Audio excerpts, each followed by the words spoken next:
It's 6:30 p.m. I'd like to acknowledge that we have a full council here. We have Councillor Ward that's joining us electronically. Firstly, I would like to acknowledge that we are meeting on the traditional territory of Lekwungen-speaking people, and we're honored to have the opportunity to build strong working relationships with the people of the Songhees and Esquimalt nations. May I have a mover and seconder for at the special council meeting agenda of April 26, 2023 be adopted as presented. And Jordison and Grove, all in favor? Any opposed? Seeing none, motion's carried. Public participation. We have received 16 written submissions tonight, and I'm great to see a full house tonight. I love democracy. There's 16 written submissions that have been related to tonight's Royal Beach item. They have been circulated to council and will be appended to the agenda tomorrow. Just by show of hands, I just want to get an indication how many people want to speak tonight. Could you do a quick count there? 8. And 2 online, that's 10. So we're at 22. 2 people have asked for a little extra time. It's 2, 3. So I'm going to go to council right now. I'd like to extend our public participation to 25 minutes, if that's okay. If I can get a motion. Okay, Jensen and Olson. All those in favor? Okay, seeing no opposition, that's carried. So we're going to extend it to 25 minutes. And just so everyone understands this, because of the number of people that want to speak tonight, what I'm going to ask, we've got a new way of doing this because no one can hear when the person comes over and say, you got 30 seconds left. We just got a bell. We're just going to ding a bell. So when your 2 minutes are up, we're going to ding the bell. And I just kindly ask if you can terminate, at that time, if you can wrap it up within the next 10 or 15 seconds. Like I said, there's 2 people that one person has asked for 3 minutes and another person has asked for 4 minutes. Do you have the names actually, Amanda? Do you have the names of the people that wanted the extra? Okay. If you're the people that asked for the extra time, if you could just identify yourself then. Okay. One for 4 minutes and the other one was 3 minutes. So you won't get the bell done until your 4 minutes and 3 minutes are up. Okay, just want to remind everyone that comments pertaining to bylaw 1913, CD 33, 2350 Souk Road have been subject to a public hearing and are prohibited, comments are prohibited at this meeting. So like I said, to allow for all those to present, to express themselves, your speaking time will be timed. I just hate doing this to you, but we'll be here all night. It's the way it works. Just a lot of people understand our procedures bylaw is public participation is generally 20 minutes. That is the bylaw. And so if we need to extend it, as you see, I went to council and I had to get unanimous approval before we could extend it. So just explaining it to you. Okay, at this point in time, I'm going to open the floor to public participation. Maybe let's do the people that have called in first, Amanda. Okay, so we can start with Gina. Can you please unmute yourself and state your name and address for the record? Hi, yeah, Gina Paula, and I live at 305 Kenning Court. I did write in a detailed letter to council explaining my concerns about the request to rezone the property on the northwest corner of Royal Bay Beachlands as residential, and have a number of concerns around one, road safety. I mean, even just getting on and off the road today with the limited field of vision is getting a bit tricky. And the thought of putting another road in that field of vision there, I think is going to create a lot of issues around safety. Privacy is another issue. A number of us spoke about the trails previously, and we're concerned about that. So I have an even bigger concern if I'm going to end up with a house looking into my backyard, something I never thought would happen. We built our house there. We've lived there for over 17 years. We were part of the consultation back when BC Investment Management Corporation owned the land and started planning with the city and getting consultation from and input from neighbors. And I just feel like Colwood's invested all this money in an OCP, and now we're opening it up. And I completely understand there's change, there's development. It's great what's happening in Colwood. There's so much land that's being developed, and that's fantastic. But I feel like we've got this one little parcel of land, and yes, I'm not going to lie, it's a fantastic view. But what does that do for Colwood? What does it do for the citizens of Colwood in terms of increasing our revenue, in terms of the official community plan, in terms of all the wildlife that lives out there? To be honest, we had a family of geese running around our yard last night. I've watched the eagles landing and nesting in the trees. If we tear that down, we're tearing away a habitat as well, and an area for parkland. So I have a lot of concerns about that. I also have concerns about the way this is being done. Had my neighbor not been on top of looking into the changes, I would never have known that this meeting was going to exist, and that potentially I would be as impacted as I am should this rezoning go through. If it goes through, we will lose significant value in our home. And we've built there, we've watched all the change, we've cheered on the change, and really took part in those consultations. And so I feel for this meeting to just sort of be slipped in, and yes, it's advertised on the website, but tell me how often people are really going to the website unless there's something that touches them closely. So I ask that you carefully consider this, and just recognize the history of what's happened here, the buildup of that bank. I mean, that bank dropped off probably 10 feet from the back of our house, and quite frankly, I'm surprised we were allowed to close as build as we were to the bank. I don't want to be rude, Ms. Paula, but your time is up, and Okay. your message is heard loud and clear. Okay. Thank you very much. I didn't hear the bell, so you got to ring that louder for us on lawn. Thank you. Next. Okay, so we have another speaker online. On the phone, we have Matt Carson. Please press *6 to unmute yourself and state your name and address for the record. Hey, this is Matt Carson here. I'm a renter that lives at Colwood Corners, 1913 Souk Road. Obviously in full support of this project. I believe that the issue that we are focused on today is the parks development associated with this parcel. It seems to me like this developer is contributing a huge amount of park space to this parcel instead of just wringing it dry completely for profitability. When I looked at their design elements, they've got parkland through, along with a lot of activated space along the coast. For me and my family, we've got a dog and a kid. Seems like a great way for us to get out of our apartment and go on field trips to enjoy the coast and beachside trail and some of the areas that they're intending to activate. We're really excited about being able to go to a main plaza and event space, which, it looks like there could be the potential for farmers markets there, maybe live music or events. And honestly, with the site and the way it's currently designed, there's really not a ton to offer there that I think wouldn't be improved considerably by what the developer is proposing here. So we're really excited about it. Obviously, I'm in support of more housing development in this area, being a renter. I think that it's a natural gateway for us to get into home ownership, at a reasonable price point in the next few years here.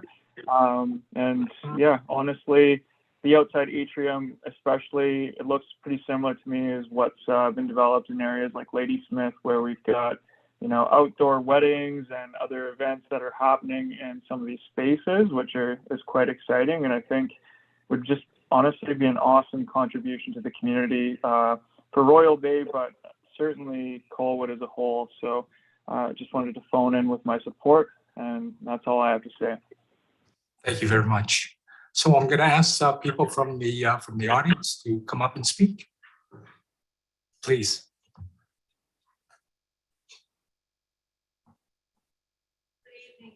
Oh, you're going to push that little button. Thanks a lot, Eve. Is this good now? Okay. Good evening, Mayor and Colwood Council. As a longtime resident of South Colwood and an advisor with the Arts and Culture Colwood Society, I am encouraged with the latest renderings of the Royal Beach Parks Plan.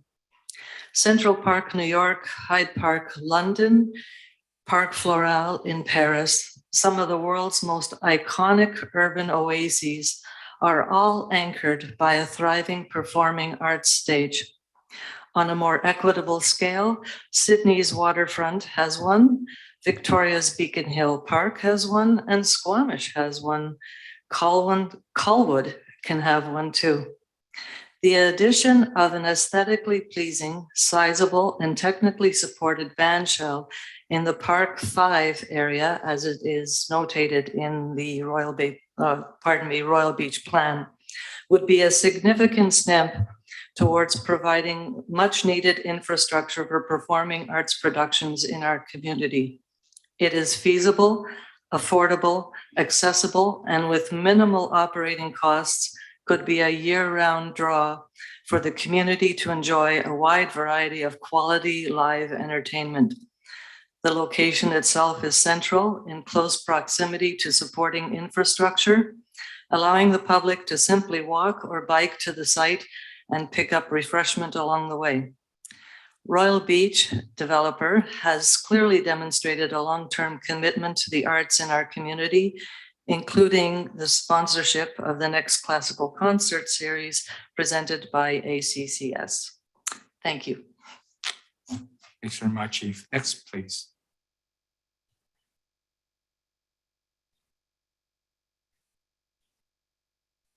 I'm requested the 4 minutes. Thank you. Thank you, your worship and council members. My name is Katrina Murray and I live at 303 Kenning Court.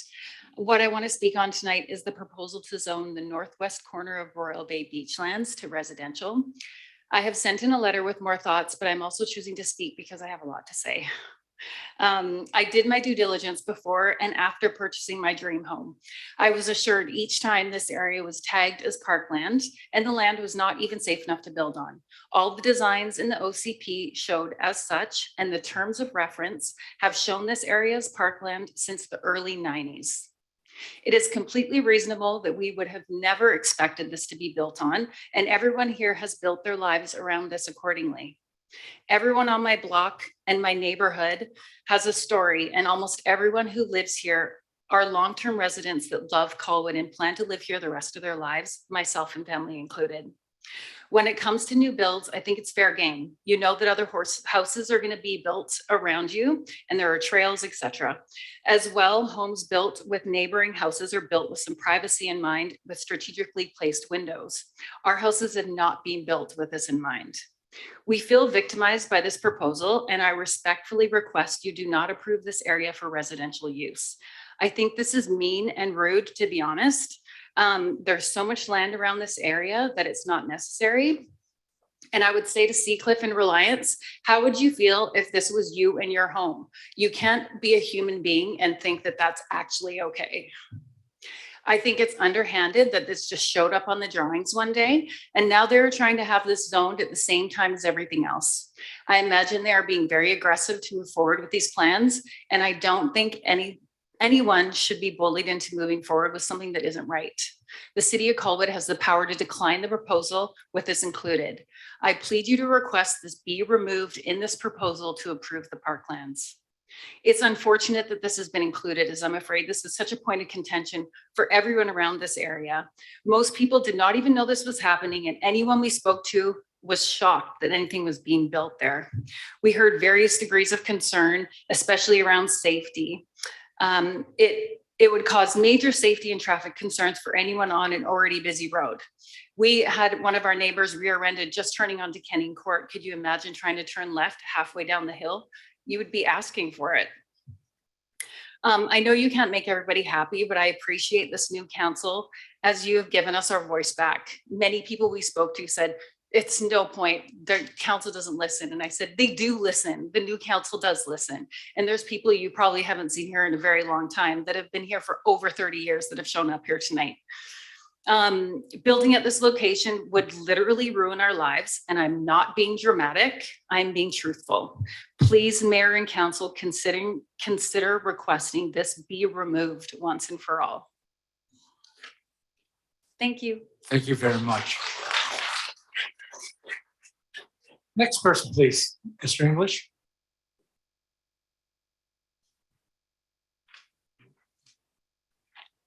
Good evening, Mayor and Council. I'm John English, and I represent the Royal Bay Homeowners Association, and I'm speaking tonight on their behalf. The Royal Bay Homeowners Association has always supported development that's consistent with Colwood's community-based OCP, and that is respectful of existing Colwood homeowners, such as Katrina and her husband and their neighbors. The Royal Bay Homeowners Association recognizes and appreciates the changes that the developers have made to visually open up the area along the main street to make it inviting for more visitors, for tourists and commercial customers. It's our opinion that this part of the proposed parks plan is consistent with and supports the vision and goals outlined in the OCP. Similarly, the Royal Bay Homeowners Association appreciates the developers' plans for a large public plaza down by the seashore.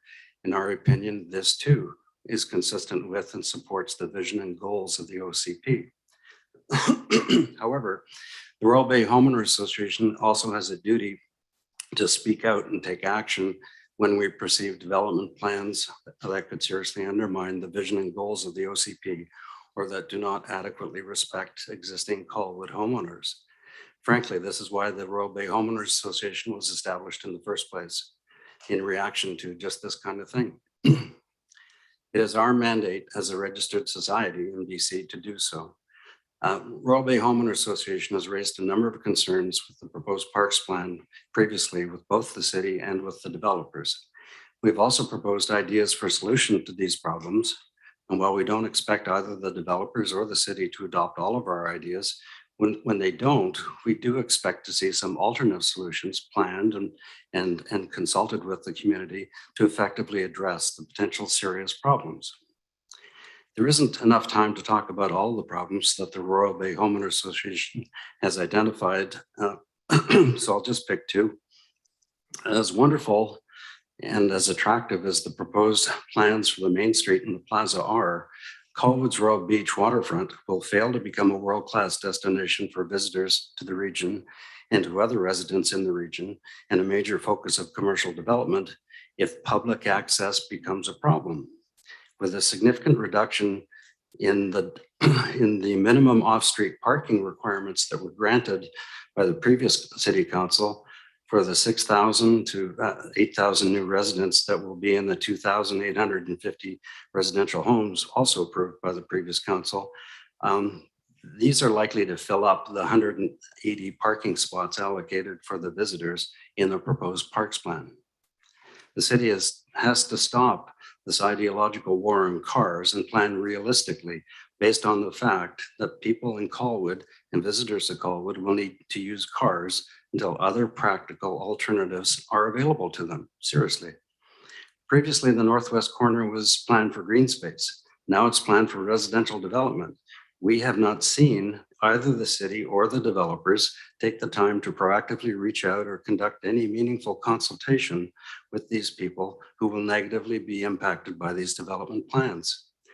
The Royal Bay Homeowners Association, therefore, while we support this development and we like many of the features, we recommend that to the city and to the developers that they defer decisions on approvals on a parks plan or more changes to the OCP or more changes to bylaws until such time as the identified problems have been clearly addressed and effective solutions have been agreed upon.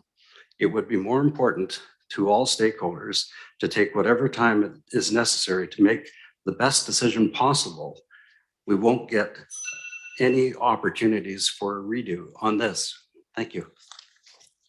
Thank you very much. Next person, please. Next, please. Hello, Mr. Mayor of the Council. My name is Oksana Yatsenko, and I live in 3455 Sparrow Hawk Avenue, just in Royal Bell proper. I'm also a local realtor, so my livelihood depends on this wonderful development, and I sold a lot of homes in Royal Bay specifically. Just feedback from people who moved in right now, my clients who became my neighbors, who became my friends. Severely lacking is indoor public space right now. And there doesn't seem to be any plan to build one either in Royal Beach or in Royal Bay proper. There was a community hall plan at Royal Bay at one point years ago when different council was here, which seem to have been just swept under the rug. But now all the houses are there. Every house has, you know, women, mothers who want to get together somewhere and get to know each other. We host, you know, community events in our kitchens right now. There are children, specifically teenagers, that don't have anywhere to go but the parking lot by the school. Right? People ask me, you know, where are we going to celebrate birthdays? Where are we going to meet each other? Where are we going to have the little community wedding? Like things like that. You know, nothing is planned for that in Royal Bay, which is really concerning and really upsetting to people, actually. So this is just short feedback from me on this. You know, I live there and speak to people every day. Another one, I did do a walkthrough through Royal Beach lands in the winter. And actually, this meeting was very short notice. I had to reschedule clients. I'm showing house today at 8 p.m. to be able to be here. But when I walked through, there was really no excitement from developer about any kind of public spaces. And you should look into really hand-holding the developer into building us what we need to make it a destination location, like everybody's being promised. Thank you. Thank you very much. Next person, please.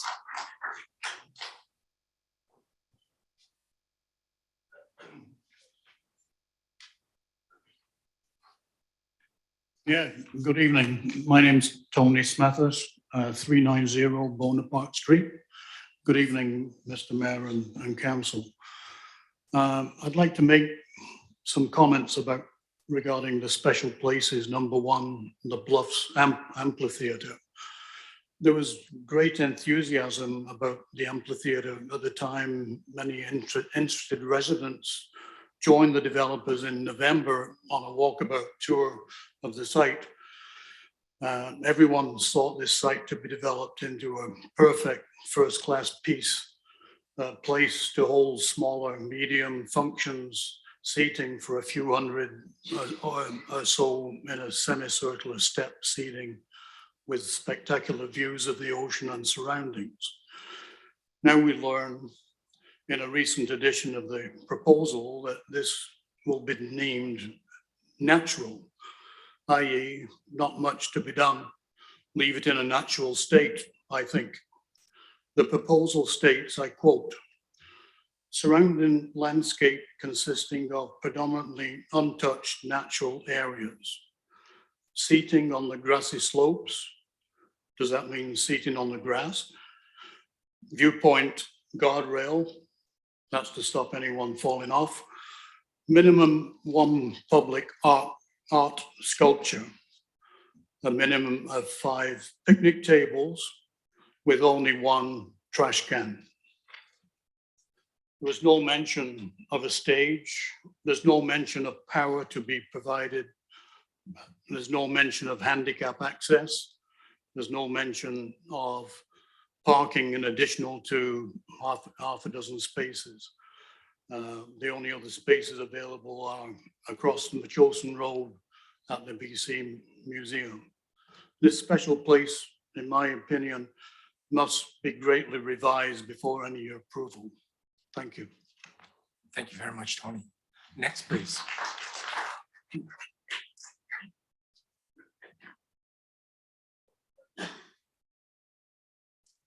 Good evening, Mayor, Council, Administration. My name is Roger Conrad, 309 Perimeter Place. I guess my major concern is the bank stabilization area, and it's going to be donated to Colwood. That area could suffer severe sloughing with atmospheric rivers that we're now seeing in California. We could have a little shaker, or we could have a combination of both.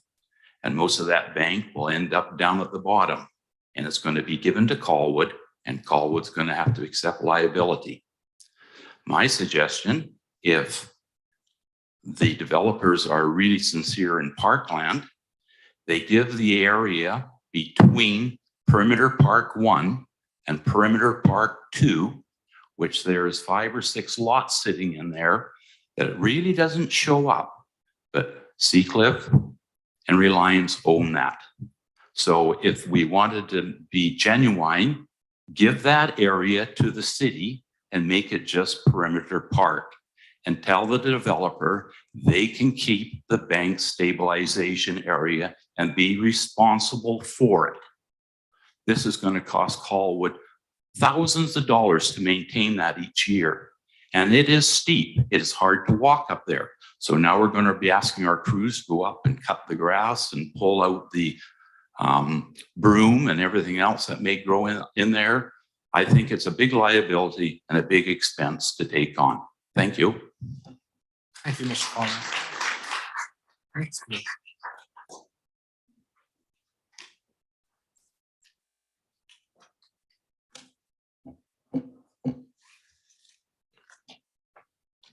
My name is Jack Murray. I live on 303 Canning Court. I want to thank your worship and council members. First, thank you for your service and thank you for letting me speak. Until about 20 minutes ago, I was going to read this letter. I've already sent it to you, so hopefully you'll get a copy of it. But then I saw someone come in that I didn't expect. Because last night I walked around my neighborhood and I talked to my neighbors and I told them about what was happening.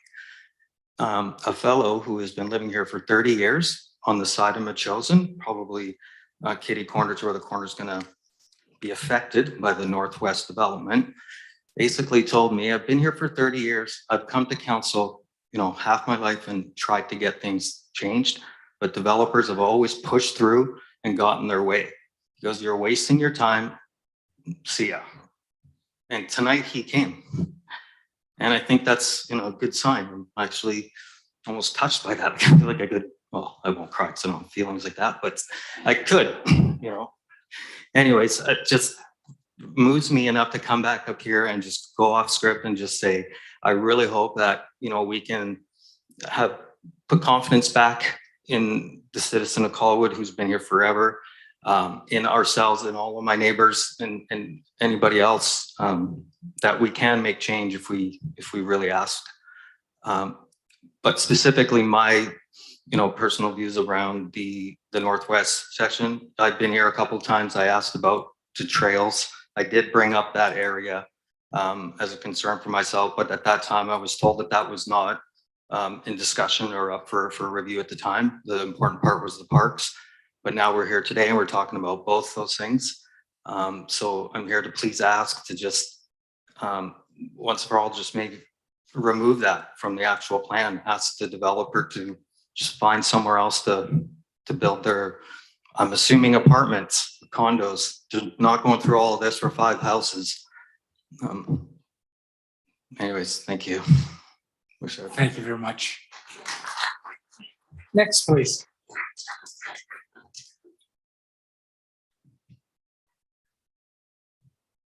Oh, come on up, please. Mr. Willing.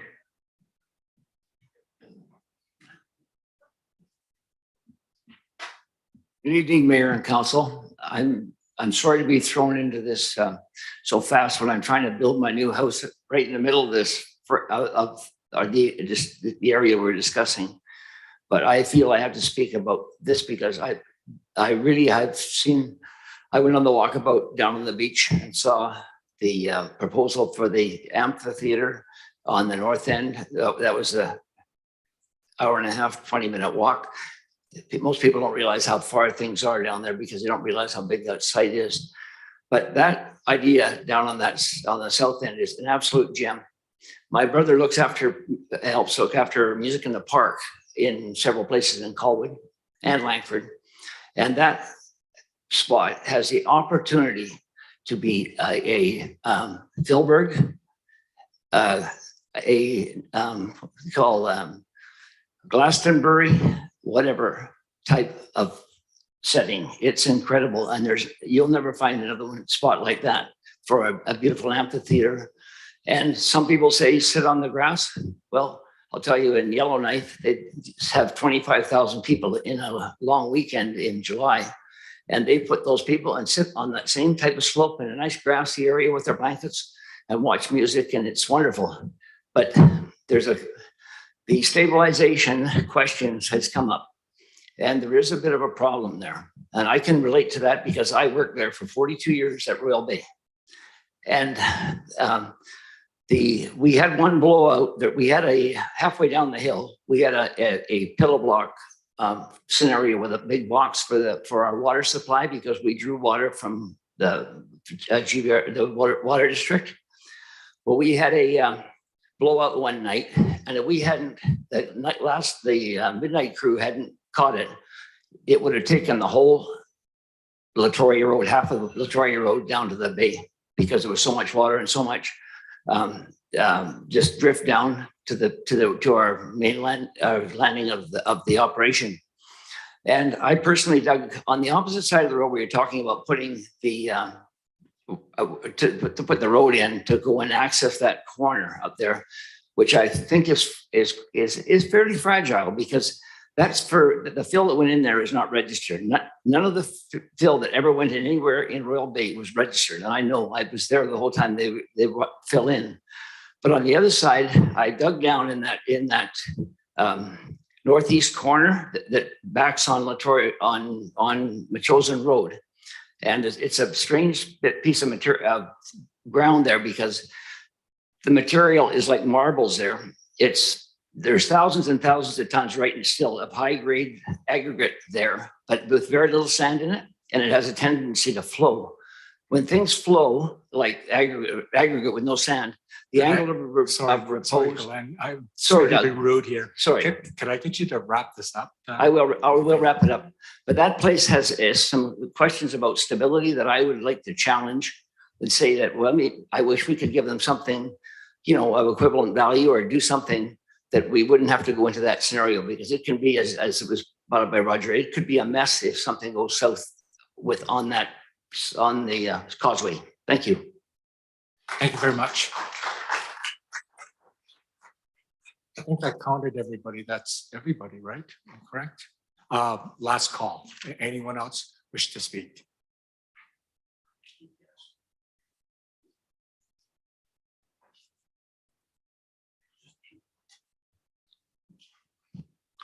Well, Your Worship, Council, my name is Dwight Brewster. I live at 402 Longworth, Royal Bay. I don't get to walk around the parks and that much anymore, but I do drive around. And with regards to changing that corner to residential zoning, I would urge you not to. It's too dense already for a people and community who don't use public transit. There isn't enough public transit to get people to use it. We're going to have to use cars, and there are too many already, and any more is going to just jam things up tight. Thank you. Thank you very much.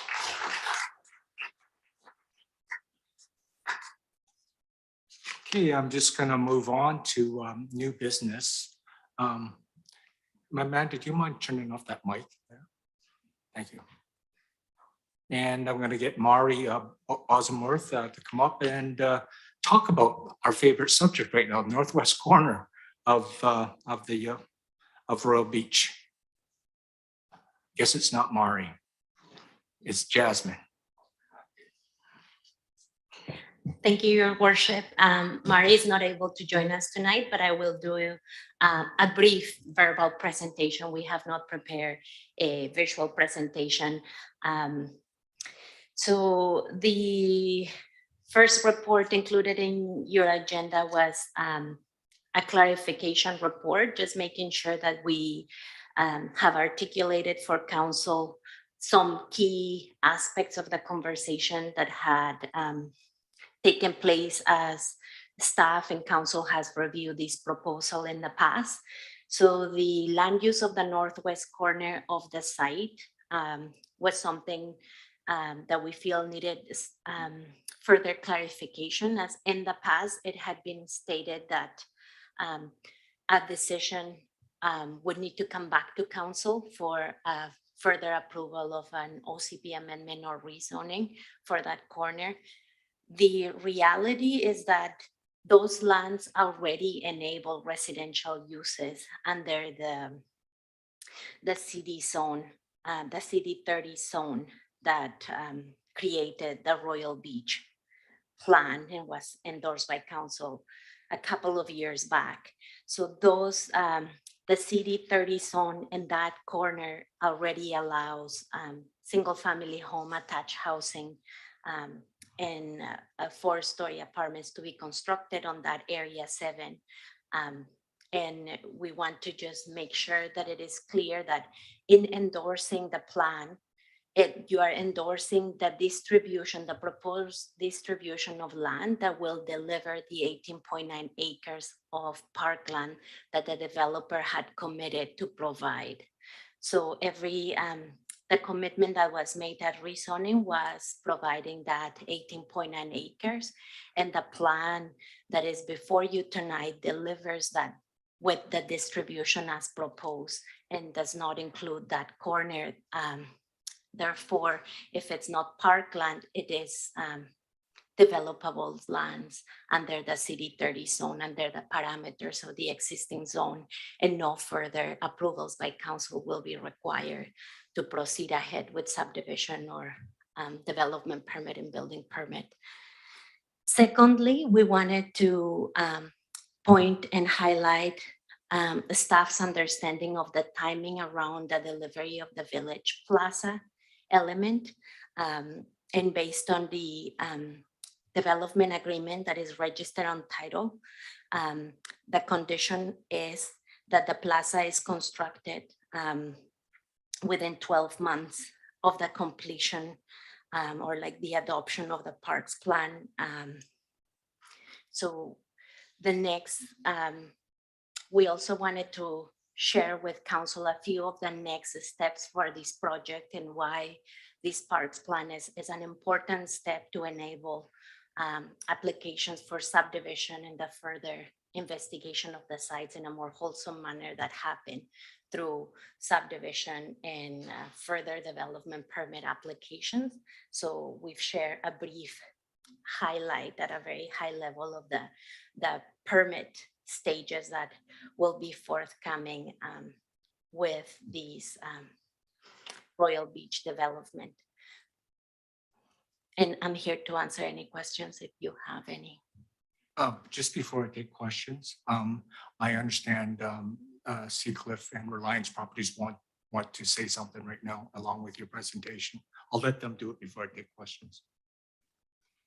Please.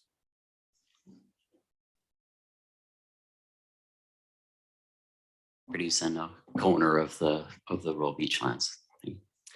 Good evening, Mayor and Council. George Desjardins of Seacliff Properties, co-owner. So I think we also unfortunately did not prepare a presentation specifically for this agenda item. However, notwithstanding that the change to the northwest corner specifically came about due to the fact that we actually significantly upsized the Central Storm Park feature in order to achieve the 18.9 hectares of parkland delivery. I think in the spirit of working together with the community and seeing this project move forward in a really positive light, as part of the consideration of the park plan, we would be agreeable to an amendment seeing it approved subject to a revision to have the northwest corner reverted as park in the final adopted version. So we just wanted to offer that for your consideration. Any questions? Stunning news. Thank you very much. I will open it up. I do see some other questions here. Thank you very much. Councillor Day.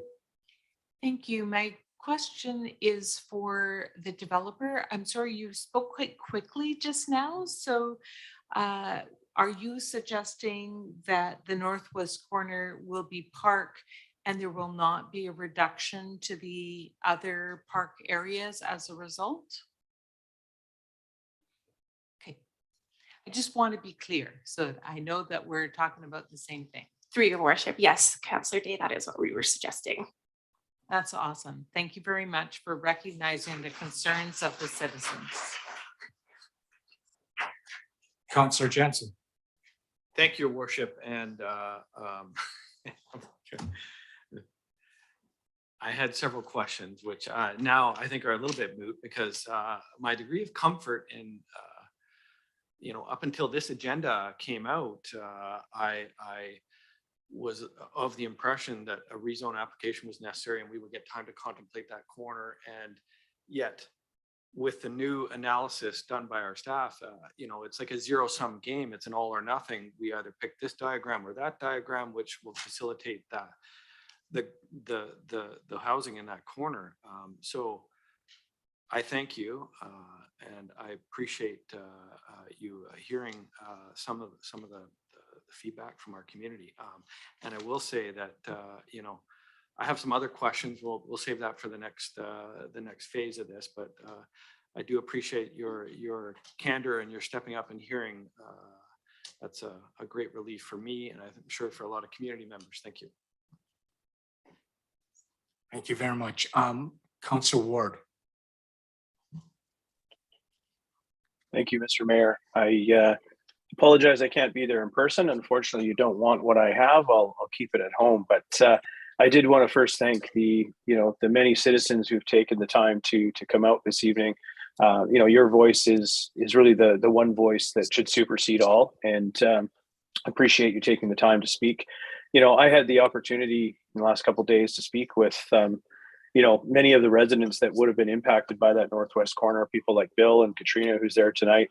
And I have to commend both Georgia and John from Seacliff and Reliance for stepping up to the plate. I think if I heard correctly, the audio is never the best when you're at home. That this is effectively a gift of land, if you will, that supersedes or exceeds the regulated amount according to the development agreement. So I think that's for me a very critical step in demonstrating some real goodwill for the community, and certainly removes a major hurdle for me at this stage. So thank you, and thank you everyone. I look forward to continuing the dialogue here. Okay. Seeing no other questions. Again, it was a wowzer factor for me. I can't say, how much this means to our community.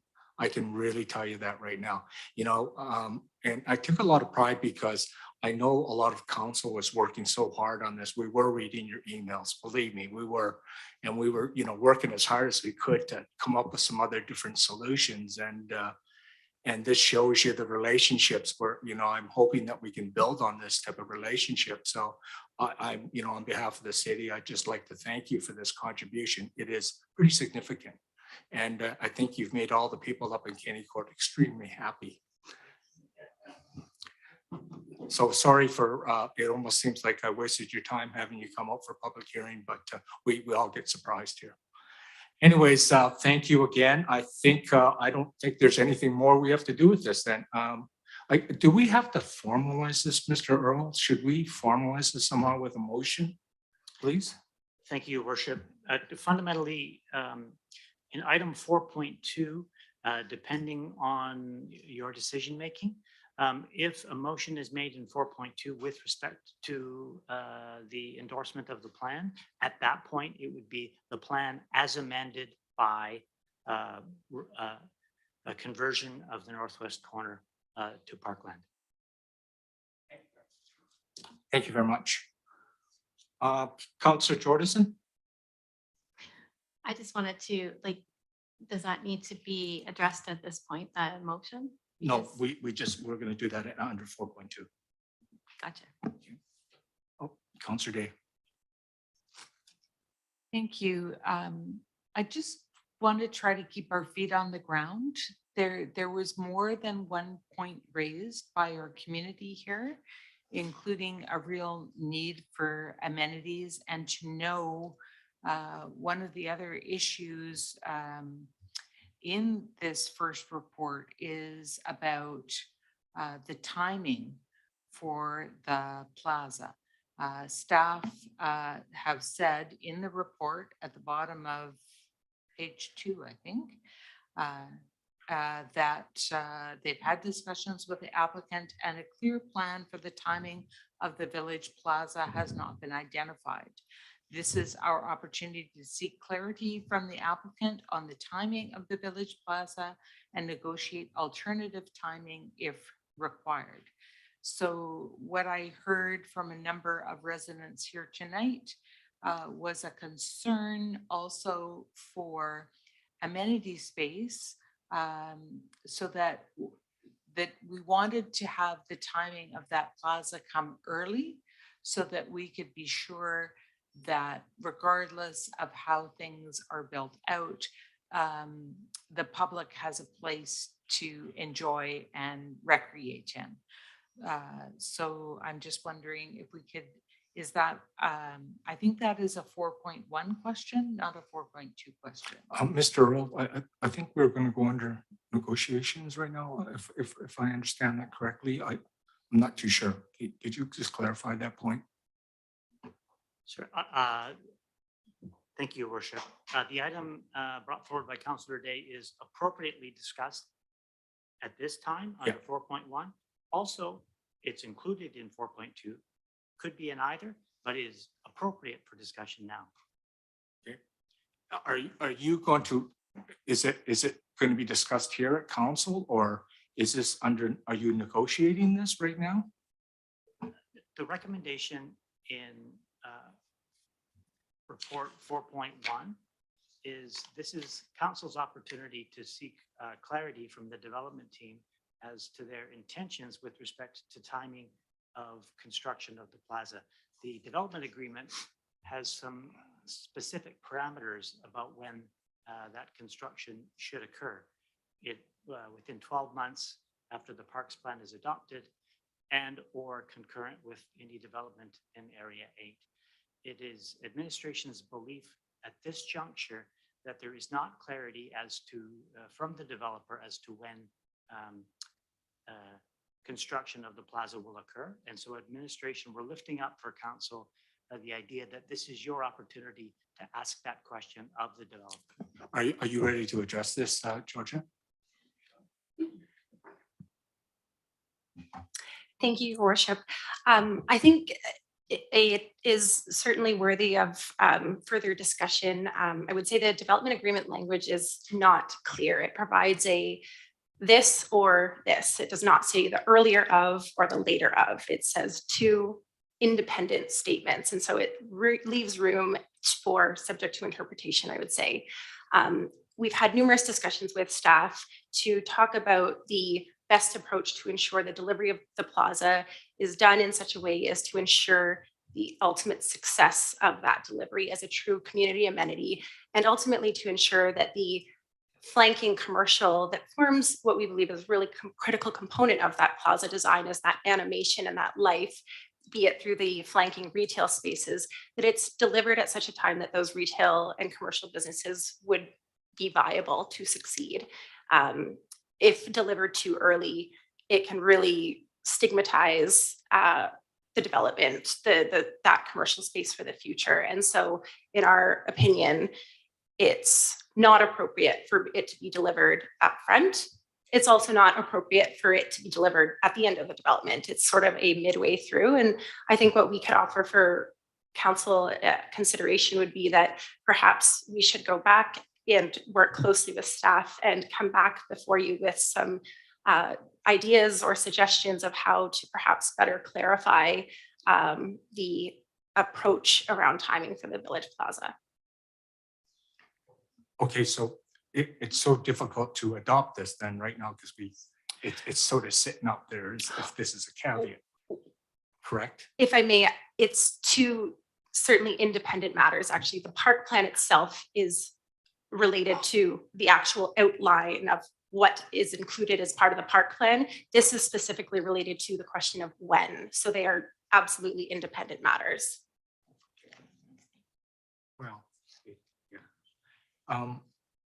Okay, so yeah, I guess a phased approach to this is what I've seen before in other developments, right? Is you put this in, then you can phase it, you know, as you build up that commercial area. Okay, so no, I understand what you're saying to me right now. Certainly, okay. Councillor Jensen. Thank you, Your Worship. Not too fast, please.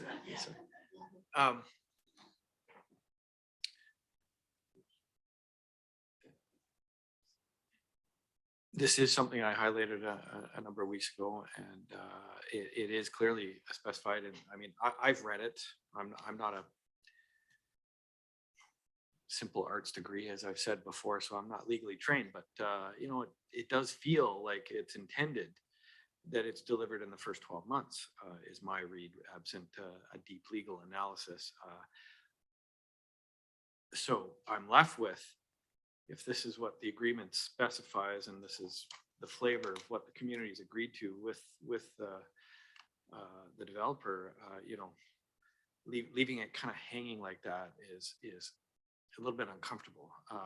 I see it both ways. I would like to see a properly developed plaza with the amenities that go with it, in enabling us to have a larger event with more people.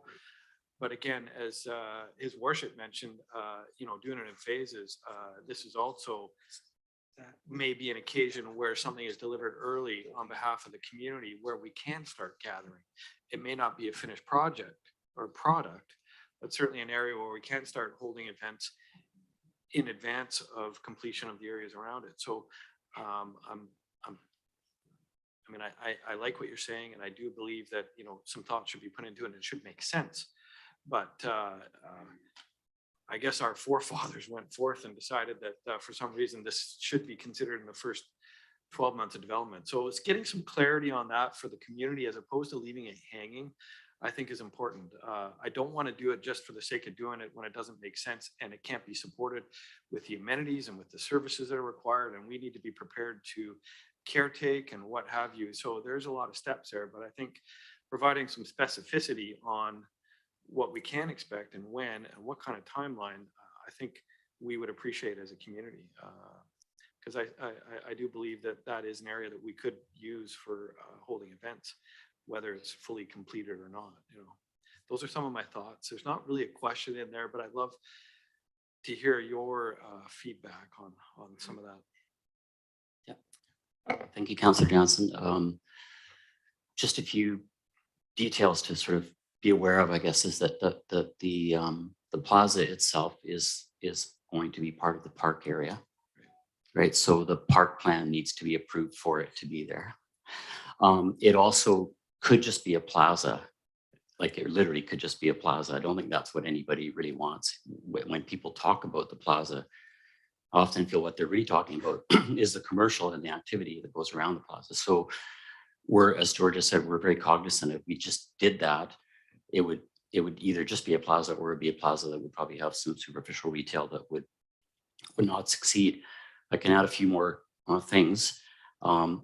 One thing is the first thing we're going to do is build this 12,000 square foot commercial building, which is going to be our Discovery Center, and it is going to have a food and beverage operation in it, right at the main entrance at Latoria and Machosen. Secondly, while we're kind of parsing that, what we hope to be getting that done at the correct time frame, we have several times floated a number of ideas, including moving Eats and Beats to this location, like immediately, hopefully this year. Other community events that Mr. Earls told us about, we want to start to build the audience for that, right? And we want to have, if we can, other pop-up events and so on, if such occurred in the past. So that said, the parks plan needs to be approved even to start that clock ticking, and that we don't exactly agree on the interpretation of that clause, but even to start that clock ticking, you need the park plan. But if the park plan is approved, we're more than willing to meet with staff and come back to council with something that's going to provide a lot more certainty about time or what has to occur before we do that, to try and clear that up. Thank you. And I get it. We can't put the cart before the horse, but I hope what we're saying resonates, that we are looking for a little more specificity than some murky language that we're interpreting in different ways. So Understandable. I hope that you are entering into a dialogue with staff once this, heads down the path a little bit. And we've got a few ideas that are just starting to develop. So we could come back relatively quickly with some thoughts on that. Yeah, thank you. And you mentioned your discovery center, your I guess it's a sales center with some food. Is that you heard from one of our residents talking about possibly some indoor gathering space. Will there be an opportunity for the community to access space in there for gatherings such as what was described? It's something we could consider. There's a number of logistical challenges in security and specific exhibitry in there that would have to be considered, but there are areas of it that might be able to be something. And plus we have a food and beverage area as well that could be just taken for special events. Yeah, thank you. I appreciate that. Yeah. Okay, thanks.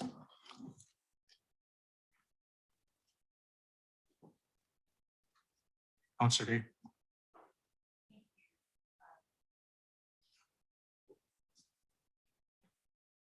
There we go. There is a section 219 covenant registered on title that is to provide the conditions. That's where this comes from. And the understanding up until now has been that the Village Plaza will be built within 12 months of the completion of the parks plan. So if we accept the parks plan, what guarantee do we have as to it's going to be built? I'm having difficulty with leaving this negotiation hanging, and I understand that you're having difficulty making that commitment, but it was a clear commitment from the beginning. And we're at this stage where you're asking us to approve this parks plan. But I feel very uncomfortable with not having any guarantee. Councillor Day, thank you. We'll both attempt to answer your question, address your concern. What the language says is that the park plan will be delivered 12 months after, or sorry, the plaza will be delivered 12 months after the park plan or on commencement of work in that sub area. That there's a difference of opinion on the meaning of that language. That's something we could talk about all night. But technically speaking, let's just say that the language said you just have to build the plaza within 12 months. It didn't have that other part. Yes, we could build a plaza. We could put pavers and bricks down and build a plaza, and that would be it. It would be a hard surface that it'll ultimately be anyway, but it wouldn't have any of the surrounding activity or retail or activation that I believe is what the community is really looking for. So, if it did say that, which it doesn't, strict compliance would just end up being a plaza. The covenant that you mentioned, by the way, is for the overall development agreement and all the benefits that both the developer and the city get from it. That's just one part of the bigger covenant agreement. You want to add to that? Yeah, no, I think that that covers it. And again, I think with our suggestion of, perhaps giving us the opportunity to go back and work with staff to come forward with an alternate suggestion that provides further clarity and specificity, it would it doesn't mean that the language as drafted in the current development agreement, that remains as is unless and until it is revised in the future per your consideration. Yeah. Cynthia, you want to say? Oh, Councillor Ward. Thank you, Mr. Mayor. I think certainly in my business, I know you're only as good as your lawyer, and I think what we see here is ambiguity arising from a poorly crafted document. Let's be honest that the language should have provided more clarification and been far less open to interpretation, but that ship has sailed. I wonder though, we kicked off this meeting with a fairly generous surprise, and I think to lead off with some goodwill, and so I'm feeling pretty conciliatory and looking to see if we can find a way forward here. And I wonder if the proponents And if it's allowable, you know, with an amendment, would be open to a sort of an amendment that would say as soon as, but no later than. So we know the as soon as is 12 months, you know, as it is now.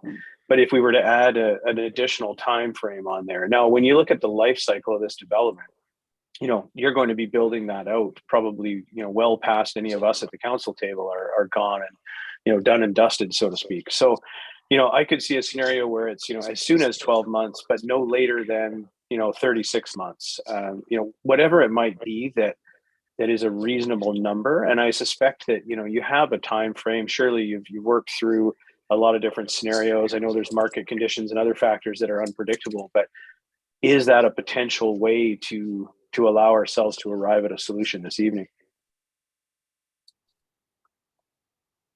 Yeah, please.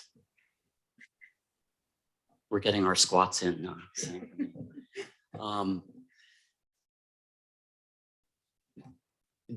A date can be problematic. As soon as 12 months, I think we accept that that's already a date that's in the documents. Our concern about developing the plaza and beginning the related retail process is that we want body heat on the site. The Commons is not leased up yet. There's a lot more people, a lot more body heat on the Royal Bay site. So one of the things that we've talked about is ownership is in order to address this, and we've raised it is we could pick a number of units, like there's 2,800 units in the community. We could pick a number of units, which would, once those units are built, we would then agree that that's the correct time, or it's an agreeable time to construct the plaza. And I think the benefit of that could be for the community is that's much more likely at that time to result in not just a plaza, but actually plaza with retail and vitality and activity that's going with it. Until that time, we think the way to assist the community and build excitement and interest in the community is to have as many, you know, incidental events as we possibly can at Royal Beach, you know, with eats and beats and anything else that we can do down there, so that comes time to build the plaza and the retail, there will be a built-in audience. Tens of thousands of people have been coming to that area of the site, many more than now, over a series of years. So that would be something that we would be prepared to consider, either now or in further detailed discussion with staff. Yeah, I guess it's it's similar what was done on the top side, the Royal Bay side. I mean, we didn't get the shopping center and the liquor store, or the grocery store and the liquor store, until they basically, I think they started building earlier than they anticipated to do it. We hope. And you know, it worked out in that case. But I do understand that you have to create, you know, the revenue to do what you want to do commercially. So I do understand that, just from a business point of view. So I'm just trying to seek a way here of you know, how we can. Yeah, we were gonna, sorry, I probably didn't finish the thought. Go ahead, George. Please. Sorry, we're live discussing over notes, but perhaps to Councillor Ward's suggestion, it could be amended along the lines as soon as, I think, I don't have the language in front of you, but as early as 12 months from adoption of the park plan, but no later than after 1,000 residential units have been constructed on the site, which would be at about a third, one third of the development having proceeded, no later than. So it's not to say if we see strong demand and potential from a commercial perspective to be able to deliver that in the way that I think the community expects that plaza to be delivered, and that we want that plaza to be delivered, we could still do it earlier, but it sets some bookends, I guess you could say, to that delivery timeline. Thoughts, Council? Councillor Jensen?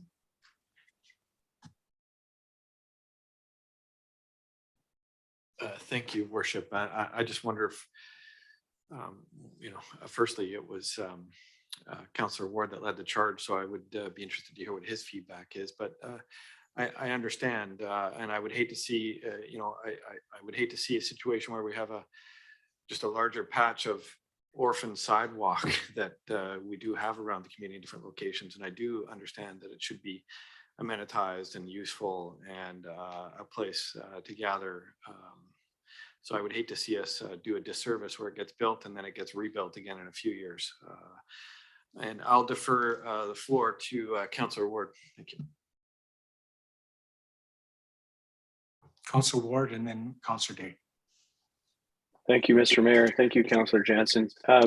You know, it's difficult for me, you know, frankly, I'm not a subject matter expert. I'm in mergers and acquisitions. I'm not in development, but, you know, I think the gesture is aligned with what my idea was, which is that we still have a fallback point. You know, when you say, okay, as soon as 12 months or, you know, no later than 1,000 units, third of the development. When I look and the comparator was already made with the Royal Bay development, and I think that's fairly well aligned. I mean, I think it's reasonable to assume that you've got to reach a certain level of density, you know, body heat. I think, as Mr. Rovo put it, that you know, in order to attract commercial tenants, I certainly am well aware of the challenges in the Commons in attracting commercial tenants. You know, at this stage, obviously, it's a tough market right now. You know, we don't know what the market conditions will be. And I think my concern was voiced, you know, that we would build a plaza of bricks, essentially just an empty square sitting sort of isolated in a dust bowl. Does that really lead us anywhere? You know, is that a great event space? I mean, the space that's there now is frankly not much different. So to really realize the vision in the OCP, it's a 2-in-1. It's the plaza and it's the ancillary building with the commercial component. I think we all have conflicting visions or different visions, none of them wrong, but they include a commercial element, sitting in restaurants, on patios, walking along the waterfront, and just simply having a large, you know, brick square doesn't accomplish that. So I think from my perspective, what they proposed seems quite viable. I'd actually be interested to hear from Mr. Earl on it though as well to get a sense of the staff perspective. Mr. Earl? Thank you, Worship. A unit target is not uncommon in the municipal realm, and just thinking top of mind with respect to the Royal Bay example, I believe we're at and around 1,000 units that are now either occupied or in construction, and so those two numbers align quite well. It's also administration's strong belief that continued occupancy and use of the existing facilities at Royal Beach for events and programming is going to continue all through the development of this project. And so from an ability for the public to gather at the foreshore on the lands at Royal Beach, we believe that that will continue in the manner in which it is happening today, and perhaps in an advanced programmatic way without and before the plaza. So to circle back, a unit-based trigger is not uncommon in the municipal world, and the 1,000-unit number aligns well with Royal Bay across the road. Thank you very much for your perspective. Councillor Day. Thank you. So it is tough to develop. I do really appreciate that. And we're trying to achieve some synergies on the site. But I have to tell you that at the 1/3 build out, we're talking about at least 10 years. If you look at the numbers in Royal Bay, I've been here since the Master Development Agreement in 99.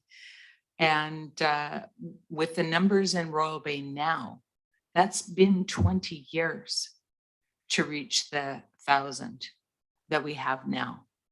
And it took a very long time to get there. So I'm not really, I'm certainly not feeling comfortable with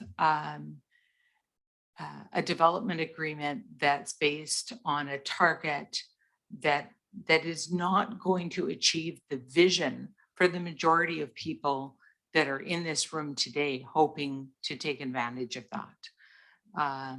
So, 12 months is probably fast, maybe too fast. I can certainly appreciate that. But I also heard tonight from residents who are looking for places to meet and to socialize and to do things. And that is our hope for Royal Beach, is that fabulous waterfront destination can spur that on. So I have a very hard time approving your parks plan, which is supposed to be according to our section 219 covenant that was created quite some time ago now, as a benchmark placeholder, or the development of Area 8, which is seen as another obvious placeholder. But we don't know how quickly it will occur, and we could grant you all of your wishes and get really nothing for a long, long time to come without some sort of meeting in the middle. And I appreciate that you've really been trying to meet us in the middle. Sure. Just for context, Councillor Day, it's worth remembering that the first phase of Royal Bay has been primary single family dwelling. So it's a lower density type of development. And we don't know how long it's going to take either, but just to provide some context, the first application that we're just about to submit a subdivision plan for is 180 units. There's our initial phasing thoughts at this point for the first few years are to kind of move down along the chosen. And you're going to get a unit accretion a lot more quickly than you did in Royal Bay, right? Even now, Royal Bay is shifting from single family to multifamily with projects like Eliza and Eliza phase 2 now. So we're not just counting on our own, we want 1,000 units on our own site, but we're also going to, from a business point of view, we're going to be benefiting from the densification of the next phase of Royal Bay as well. And that's going to tend to, we hope, generate real demand earlier. I mean, remember, we want to build these buildings, and that's the business we're in. We don't want to delay. We just don't want to do it too soon and have it fail and become stigmatized. And that won't be world class if you have failed retail going in there. So we think that's an appropriate amount, and we think that'll happen much more quickly than when comparing to the first phase of Royal Bay. Thank you.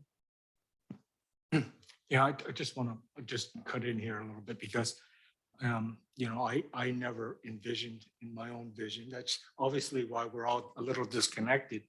When I was looking at the community amenities, the facilities for the community, I was actually targeting Royal Bay South, you know, in Quarry Park. It makes a lot more sense there because that's where all your sports fields are going to be. I don't necessarily think it's a great thing to put, you know, youth drop-in centers and senior centers down in that area. So I guess my own interpretation is a little bit different than yours, Councillor Day, that I sort of saw those amenities being up top. And but, you know, certainly we have not even done our strategic priorities and planning. So, you know, we're just talking off the top of our heads right now, to tell you the truth. And until we agree as an entire council how we want to proceed. And I agree. I mean, I think we're missing those amenities because you just have to walk along the multi-use pathways right now. And that's what's missing. We've got stores, but there's no amenities for the community. So I do agree with that. And Councillor Grove, please.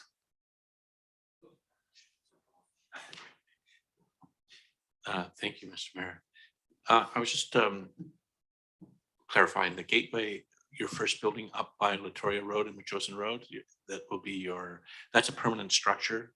Will have some commercial element. Could you speak to that a little bit, just to sort of refresh my mind and for those in the room? Certainly, through your worship, to Councillor Grove, we have two applications that are not going to be quite concurrent, but in immediate succession. One will be for a 12,000 square foot commercial building right at the intersection of Machosen and Latoria on the northeast corner. That'll be a 12,000 foot commercial building that will house our Royal Beach Discovery Center throughout the build out of the site. And in addition to that, have a specific food and beverage component that fronts onto Latoria Boulevard to start building that animated streetscape. Very shortly thereafter, we will have our first applications going in for development at the southwest corner of Machosen and southeast, Ryder, Hestel, and Machosen, which will be multifamily and townhome development. Oh, commons, sorry. Yeah. Sorry, I'm getting jumbled in my head a bit. I think what I'm trying to get into my mind is this notion of how you need to deal with the plaza, and what you have presented and what I've seen. I'm starting to get quite excited about it, because it shows, I think, what you spoke to, the idea of having masses of people, which at some point becomes viable, and you get that pulse of rhythm and energy on a streetscape that starts to work. I also understand that London, England's been around for a few years, and they had some time to build this kind of thing. And so to compare what we have going here with major cities in the world that have been established for a long time, I think we have to be a bit, I know I have to be careful. So the way I've been seeing it is that we have this plaza that will grow out of the events and the existing park that you've helped to present and allowed people to attend to, which has been very good. Thank you for that. There's already some artwork down there with the mammoth and so on. I just think that the community will start to blossom if we allow them to work. I know that there's community groups that are interested in using that space. If the Eats and Beats moves from the bird sanctuary strip, I think that's a great step forward. You accommodated a small business operation off the spit, which we supported because of the entrepreneurship of that enterprise, and we thought that was a good idea, and we appreciate that. I appreciate the fact that you did that. I can see how to tie the plaza development to units makes just, it's business sense, so you don't have to explain that to me. I just see the energy of it, though, tying into the top of the street with your new building and then coming down. I'm wondering, though, if could some of the pathways be opened up in some kind of an interim, I mean, assuming the park plan was approved, in some sort of interim way. I know it's a bit awkward perhaps in some places, but just so people have access to the site and can indeed do that big walk that Mr. Willing talked about. Is that possible at all? It's not. Okay. The other element then I would add is simply to support the notion that the existing site grows and builds as we are able. And if hundreds and indeed thousands of people start showing up to events, I think potential will grow out of that. That's what I'd like to see. I'm not speaking to the technical aspects of things promised not getting built 5 years down the road or ever because of changes and references to bait and switch accusations and so on. I'm not going there at all. I have no insight into that. I trust staff and negotiations for this sort of thing and the integrity of your company, and hopes that you can't build it on hope, I know. So I will support anything that locks things down as much as we need. But I think the idea that we can build a commercially viable plaza at this stage to start the whole thing, I can fully understand. That's almost seems, in my mind, it seems that almost that would be backward, or at least I think I follow what you're suggesting, that we actually have to grow into that. I would hope it wouldn't take 20 years. I think the first houses down at Royal Bay, there was well, high school was built, 7 years ago or so? That's when they started building the houses. And it's been quite a phenomenal rate of growth. And there's lots of demand for people to work here. And this world-class site as it is now already, all you have to do is stand and look out across the water, and there it is. And how we manage it is important, no doubt. So I don't know, I'm sort of rambling on in some kind of a desperate attempt to get this vision and this new notion and of what you're saying here tonight and the timing. And I don't know the technical side of it. I will support anything that moves us in that direction in a secure way. I want to thank you for doing the parkland designation in the northwest corner there. And I feel really positive about where we can go forward. I'm just hoping that we can, of course, like we all do, I think, make the best of it. So anyway, I'll stop now because. Thank you very much, Councillor Grove. Councillor Jordison. Thank you, Mayor. I guess I just have a question, Georgia. I was just if you're referencing about 1,000 units, do you, I know it's probably difficult not thinking about it ahead of time and stuff, but is there any reference to timeline that you could provide at this point? Like, or what that would look like, what area of the development? Thank you, through your worship, Councillor Jordison. I think I will say our intent is to move forward through the construction and build out of this project as fast as possible. Our internal target is a 15-year build out for it. Again, that is subject to market demands. So I don't have a crystal ball. I don't know whether that's going to turn into 12 years or 17 years or 20 years. And I think as far as what we offered as a suggestion of that 1,000 door mark, we would suggest that that just be across the entire site, regardless of unit type or specific development area. I think just a 1,000 residential unit door bookend we would be comfortable with. Okay, thank you. Councillor Olson. I also wanted to just speak up and say thank you to Georgia and John for gifting the community back that space in the northwest corner, and to everybody showing up here tonight.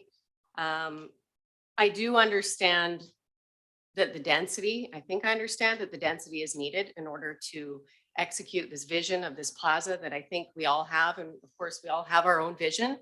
But I think we're getting fixated too, at least in my opinion, on how long is it going to take? Can we get it done fast? And I think that we can all agree that we can only do this one time, and we want to make sure that it's done properly. So I just wanted to just voice my opinion on that, that I do understand that there is a certain amount of units and density that's going to be needed to make this happen. So I certainly support some version of that in order to do it right. So thank you. Okay, thank you very much, Councillor Olson.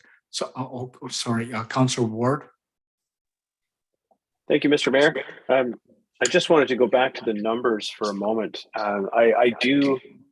I prefer a time stamp, you know, like a 3-4 year mark, whatever it would be. But, you know, looking at the unit count, you know, it's logical from a build out standpoint to get that body heat on site. But looking at Royal Bay, for example, when I look at Latoria North, you know, that's just under 800 units built in the Latoria North section. And it took 6 years to build that specific area. I'm not going to include Upper Royal Bay. To me, that's a separate area.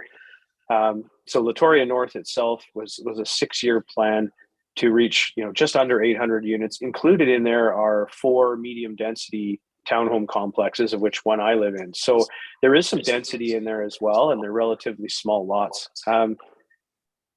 So it gives me some cause for concern. Like I don't want to look at a 5-6 year timeline before we even consider breaking ground on something down there. So I'm wondering if there's room to move on that a little bit.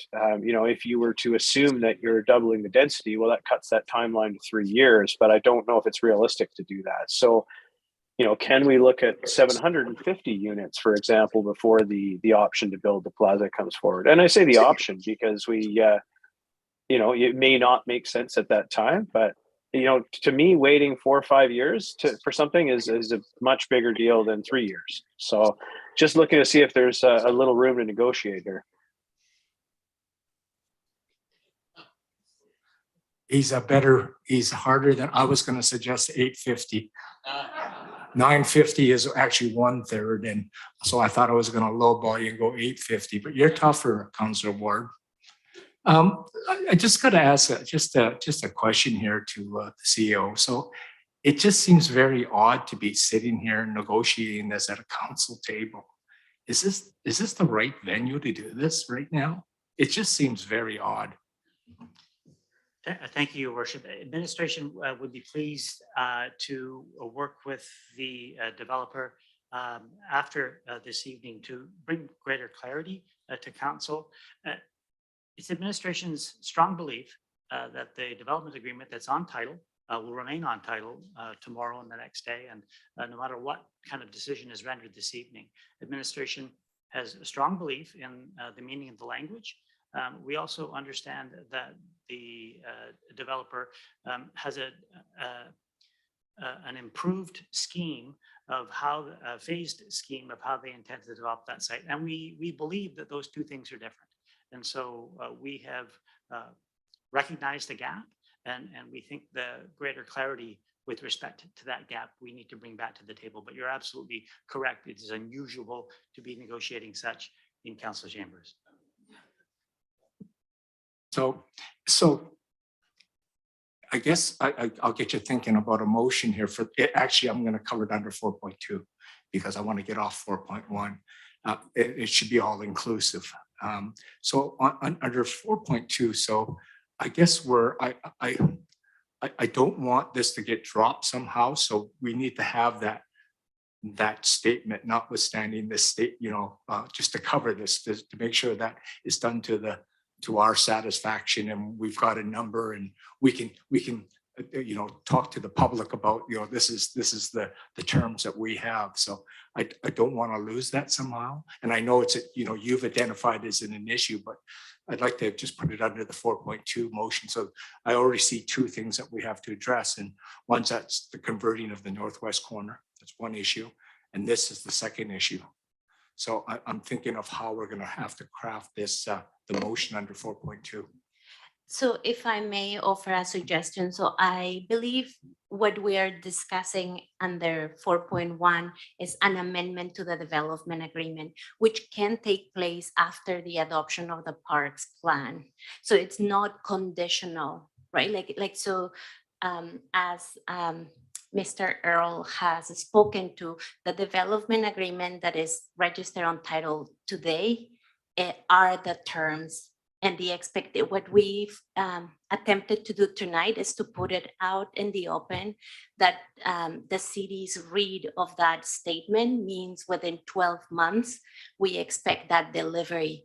We know that read and understanding may be different from the applicant, and we wanted to open up and be transparent with that conversation and that disagreement. And all we would need from council at this point is a motion for us to start renegotiating the terms of the development agreement.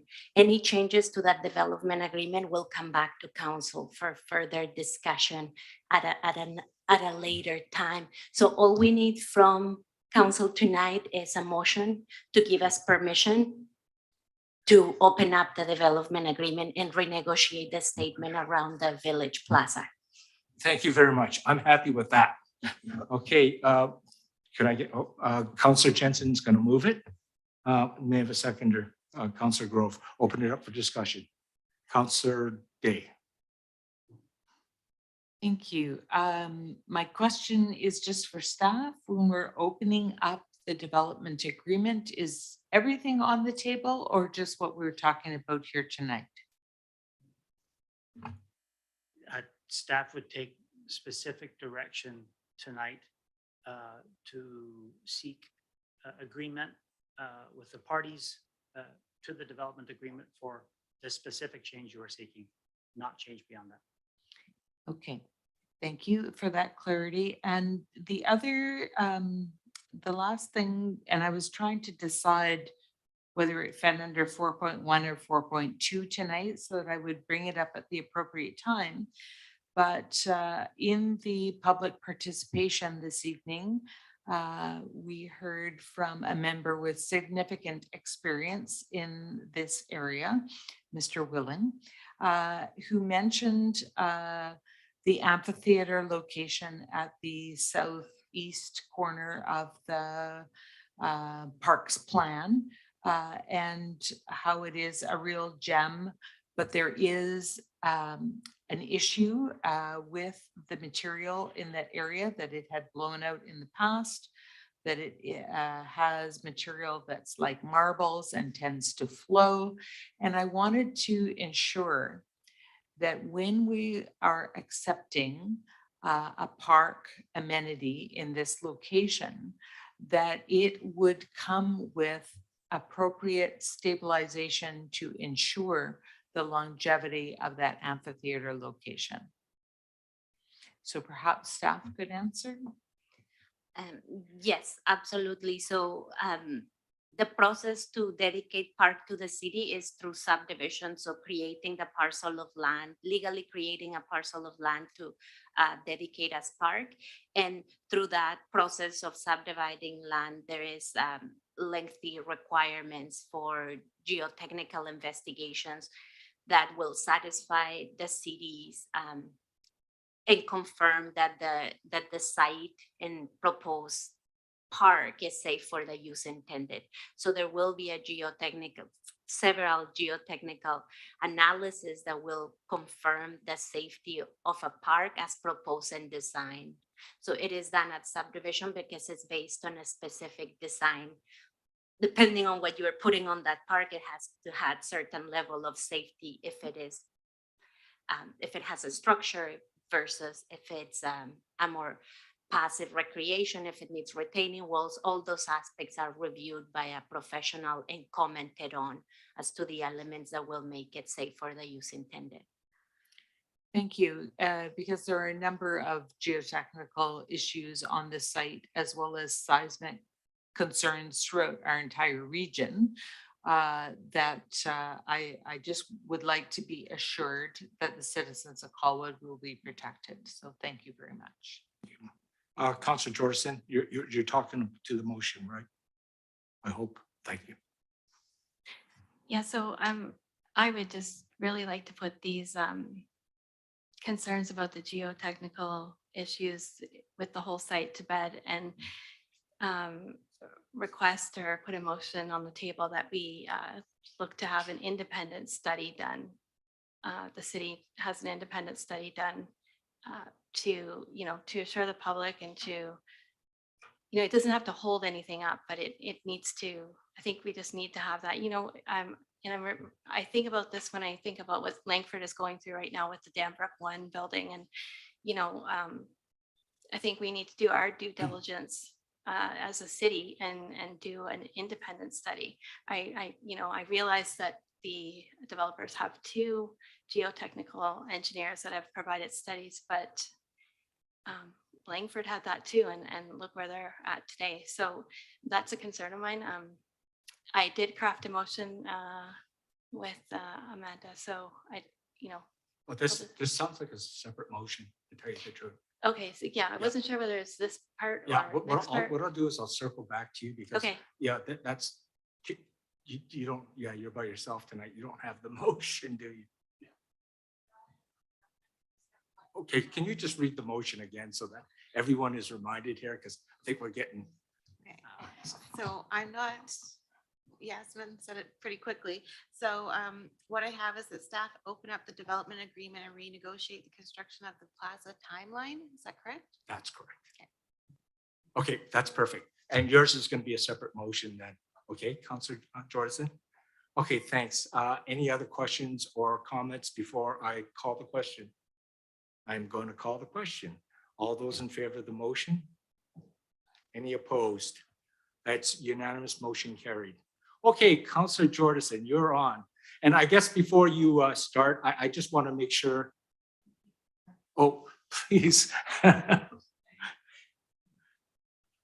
Sorry, Your Worship and Councillor Jordison, I just wanted to offer that we do have both a coastal engineer and geotechnical engineer here this evening, and we were planning to provide a little bit more information and context as part of our presentation related to the park plan. And so I was just wondering if we might have that opportunity first.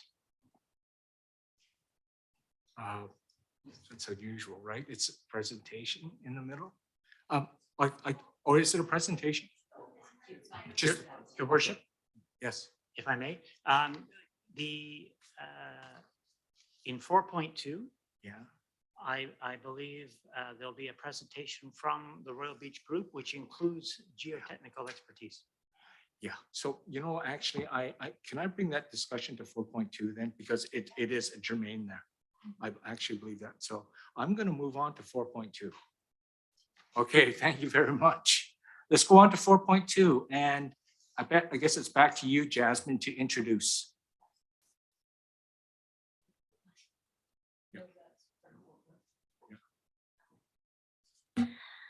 Thank you, Your Worship.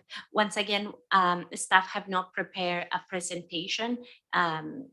We are primarily presenting to council the changes that the developer has put forward to better address the concerns that were expressed by council at a prior meeting. And we would just like to leave the floor to them so that they go in detail through the revisions that they are putting forward. Thank you very much. Is it you, Georgia? It's actually quite a crew of us this evening. How do I?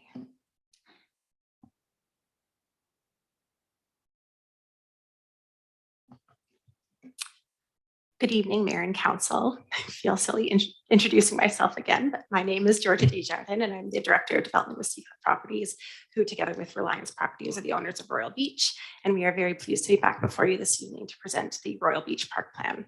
Also in attendance is John Stavell, President and CEO of Reliance Properties, Joe Fry, Principal of Happer Collaborative, our landscape architects, Grant Turnbull and Crystal Lorith of Turnbull Construction Project Managers, Dr. Michael Isaacson, Principal Consultant of Coastal Engineering with Westmar Advisors, and James Carson, Project Engineer with Geo-Pacific Consultants. So I thought instead of giving my usual reminder of the parameters of Royal Beach, I would actually hand it over to Michael and James today to give a brief introduction of Royal Beach from a coastal engineering and geotechnical perspective.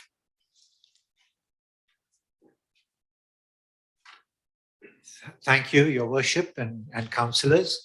I'm Michael Isaacson. I'm a principal consultant with Westmar Advisors, specialized in coastal engineering. And I just wanted to give a very quick outline of the coastal engineering aspects of the project that are being worked on. In a sense, there are two distinct issues. One is the state of the shoreline and the beach and its future evolution. And that's really specified through the development agreement. So there's a monitoring that's taking place and a detailed coastal assessment that will be reported on through the development agreement. Distinct from that, the development calls for buildings to be sufficiently set back from the top of the bluff.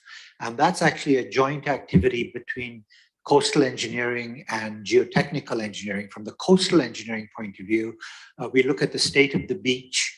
We make projections on sea level rise, on the storm conditions, the erosion of the bluff, and then our colleagues on the geotechnical engineering side will look at the stability of the bluffs themselves and then determine the setback. So that's the coastal engineering contribution to the setback, which as I say is somewhat distinct, which we're doing right now, and that is distinct from the development agreement requirement for the detailed coastal assessment, which is also being done.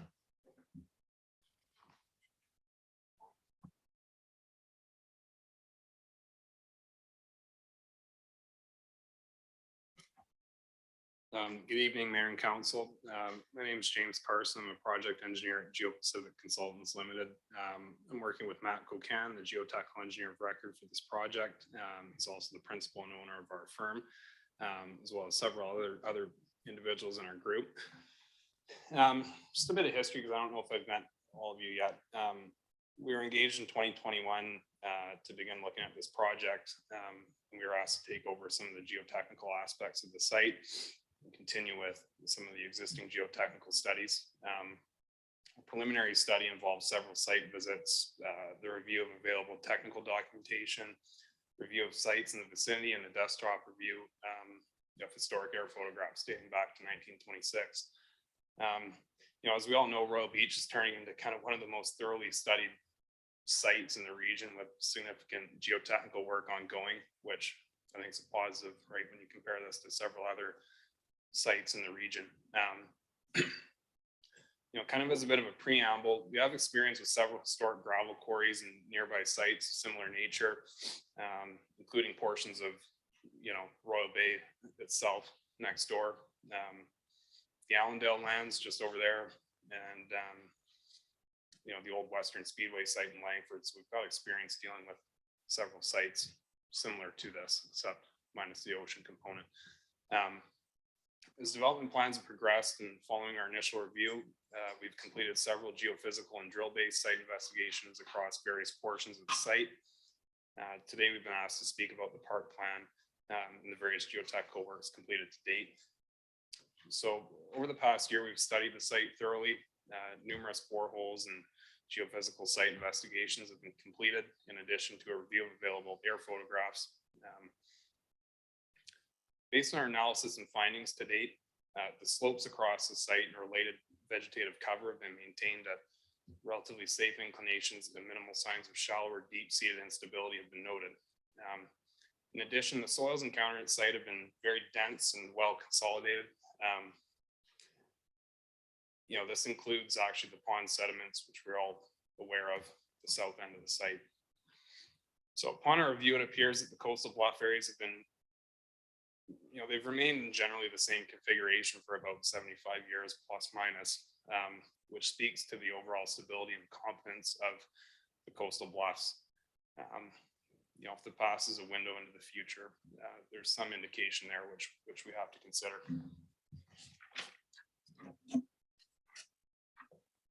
So to date, we've not encountered any significant geotechnical conditions of concern and are comfortable with the conditions present on site. The site, by virtue of its size and historic use, however, is complex. We recognize that. Thus, we are continuing with a phased analysis approach by which we investigate each development area and provide site-specific recommendations in accordance with the development agreement and the requirements stipulated by EGBC. So it is our opinion that the geotechnical conditions should not prevent the public use of proposed parklands, which we're here to discuss this evening. We note that the detailed design and approval process takes time.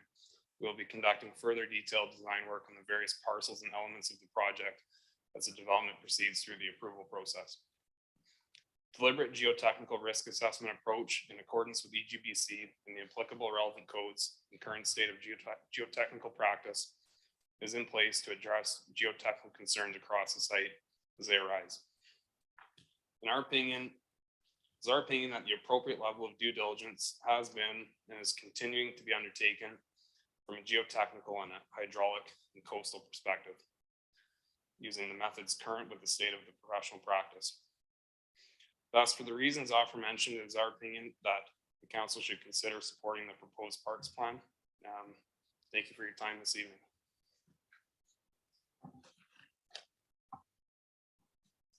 Thank you.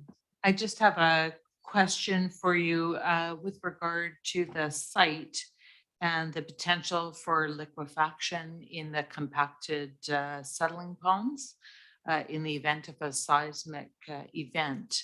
What was your conclusion with regard to that? So our conclusion with respect to liquefaction in the sediment ponds, so you're all familiar, the mechanism for liquefaction involves a loose soil and a water table aspect and an earthquake motion. The sediments are actually over consolidated, which means that they're compressed to a level higher than their original form. So there's no liquefaction concern with respect to the pond sediments. And this is based on geophysical surveys, including MASW and cone penetration testing, seismic cone penetration testing. And how many places did you do that in? Did it in probably 5 or 6 places across the site so far with more Because- planned. Yeah. It still looked wet when we were there observing it, but I'll Yeah, take your- and I know some of you were out there, I think, watching our drill operation. And so with the sediments, what you see on the surface is large. It's due in part to a lot of rainfall and nowhere for the water to drain. So you get the superficial layer becomes saturated, and as you were walking through, I'm sure it was quite mucky and unpleasant. No, I'm referring to the core samples. Yeah. Well, I was there for watch the core samples come out myself, and it was actually I was standing on top of them with my full body weight. They're very, very dense. Okay, thank you. Councillor Jensen. Thank you, Your Worship, and I appreciate some of this technical, some of the technical work that's been done. Have your findings been then? Are you at the point where they've been peer reviewed, and have they been peer reviewed externally at all? Like where are we at as far as that goes? So far, the data has just been shared internally. We have not been peer reviewed on this aspect. And when do you anticipate sort of a final overall analysis here?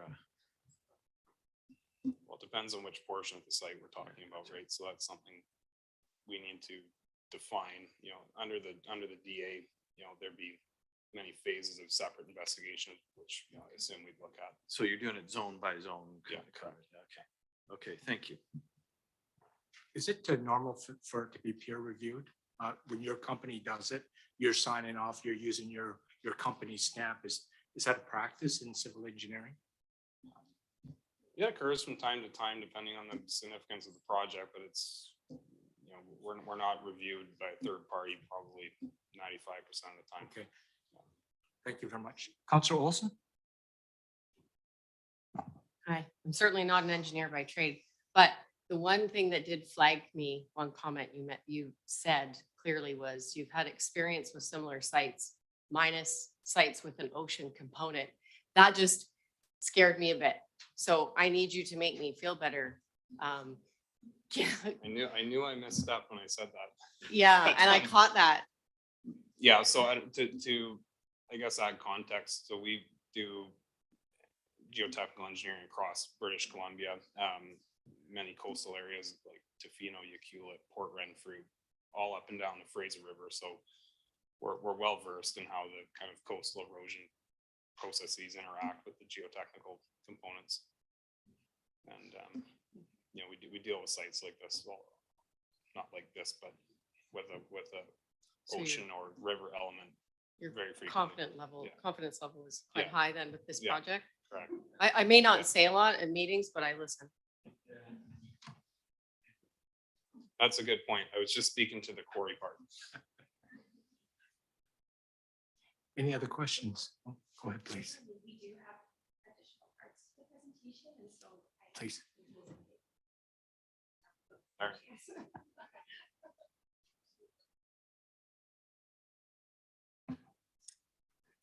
Thank you, everyone.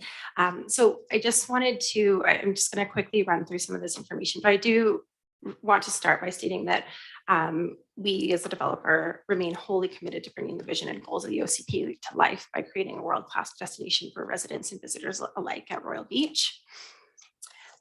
As it relates to the park plan itself, a critical component in creating any world-class community is an outstanding public realm. And as such, consistently through time, as various iterations of the OCP and corresponding area plans were updated by the city through the community over a period of several years, a conceptual park plan was included each time, providing the community opportunities to give input and feedback on how, what, and where the park should approximately be located in order to achieve the overarching goals for the property. As you'll see on the screen here, we've compiled just a few images dating back to the 1996 Royal Bay Area Plan.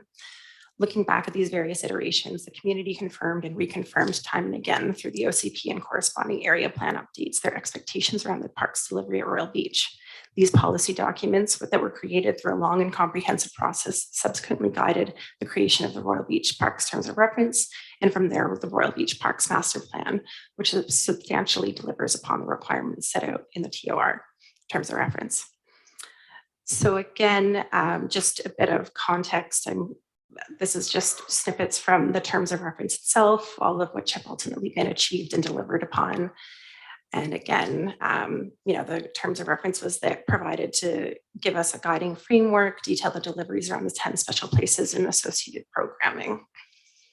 So I think from here, I'll actually let our landscape architect speak and look forward to your questions at the end. Thanks, Georgia. Thank you to Mayor and Council, members of the public. I will try to keep my comments and presentation as brief as possible in the interest of time. My name is Joseph Fry with TAPA Collaborative, and we just want to do an overview of some of the comments and concerns that council had expressed to us in some of our previous presentations a few months back. Just a quick reminder that the park plan that you see here on the screen is just reiterating our commitments to the terms of reference, a total area of 18.9 hectares of park area, now augmented with some additional area, as we've just discussed.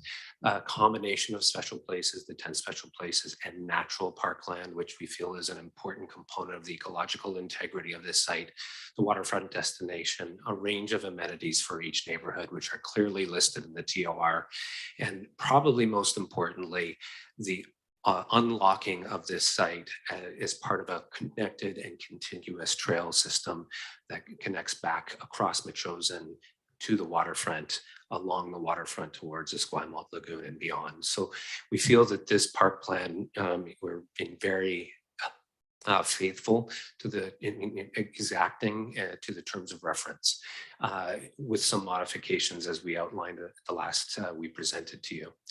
I don't know if I need to go through all of the areas, but I do want to focus on some of them through the presentation. And I just wanted to relate back to what we heard at our last council presentation with regards to the community park description in the park plan. And I want to highlight, I'm not sure if I can highlight on this plan, but the Storm Park in the center of the site here that's adjacent to Latoria Boulevard extension extends down through what we call the waterfront or beachfront park, pardon me, the waterfront park, the landing pool, number 6, and the plaza itself. So this whole area of contiguous park area, we feel meets the intention of the Parks and Recreation Master Plan definition of a community park. And we've just taken this excerpt from the PRNP showing what the typical elements are, notably most of the elements that are included in this are included in our Parks and Rec Master Plan in the Storm Park and Waterfront Park, with the exception of perhaps the athletic and sports fields. Also wanted to bring attention to the size, ideally 1 hectare to 5 hectares in size, which we also are accommodating. And you can see in the hierarchy off of the PRNP that the community park is really at the top end of the hierarchy in terms of size and importance. We feel that this area does in fact accommodate that. So we wanted to show, and I hope you had a chance to review this in the documents, that our park plan really does respond to this requirement or this desire for a community park. We see 2.46 hectares for the Storm Park area that extends down into the blue area that you see, the waterfront park at 1.3 hectares. So a total of roughly 3.76 hectares of area, not to mention its connection to the Crown land parcel that's adjacent to our site. So it certainly meets the description of a community park, and we feel that the elements within it also do as well. Just a quick overview of that, just a reminder, which hasn't essentially changed. We just really wanted to clarify. Number 4, the gateway, and one of the principal changes from the terms of reference that we feel is an improvement is that Latoria Boulevard extension is actually adjacent to the park. It is actually, we feel, it becomes a parkway. It becomes integrated with the park itself, rather than having development along the southern edge of Latoria. So views will be extended right off from the intersection with Metchosin right to the waterfront. We're proposing a lawn and playground area in the center, very easily accessible from Latoria, and all of the pathways, multimodal routes from the intersection. It will be provided with a band shell, which we're showing, and again, subject to negotiation with the conditions of the TOR. And we'll have this series of storm ponds that will be completely activated. These will not be stagnant ponds. They will be recirculated and flowing to contribute to water quality and the appeal of a park site.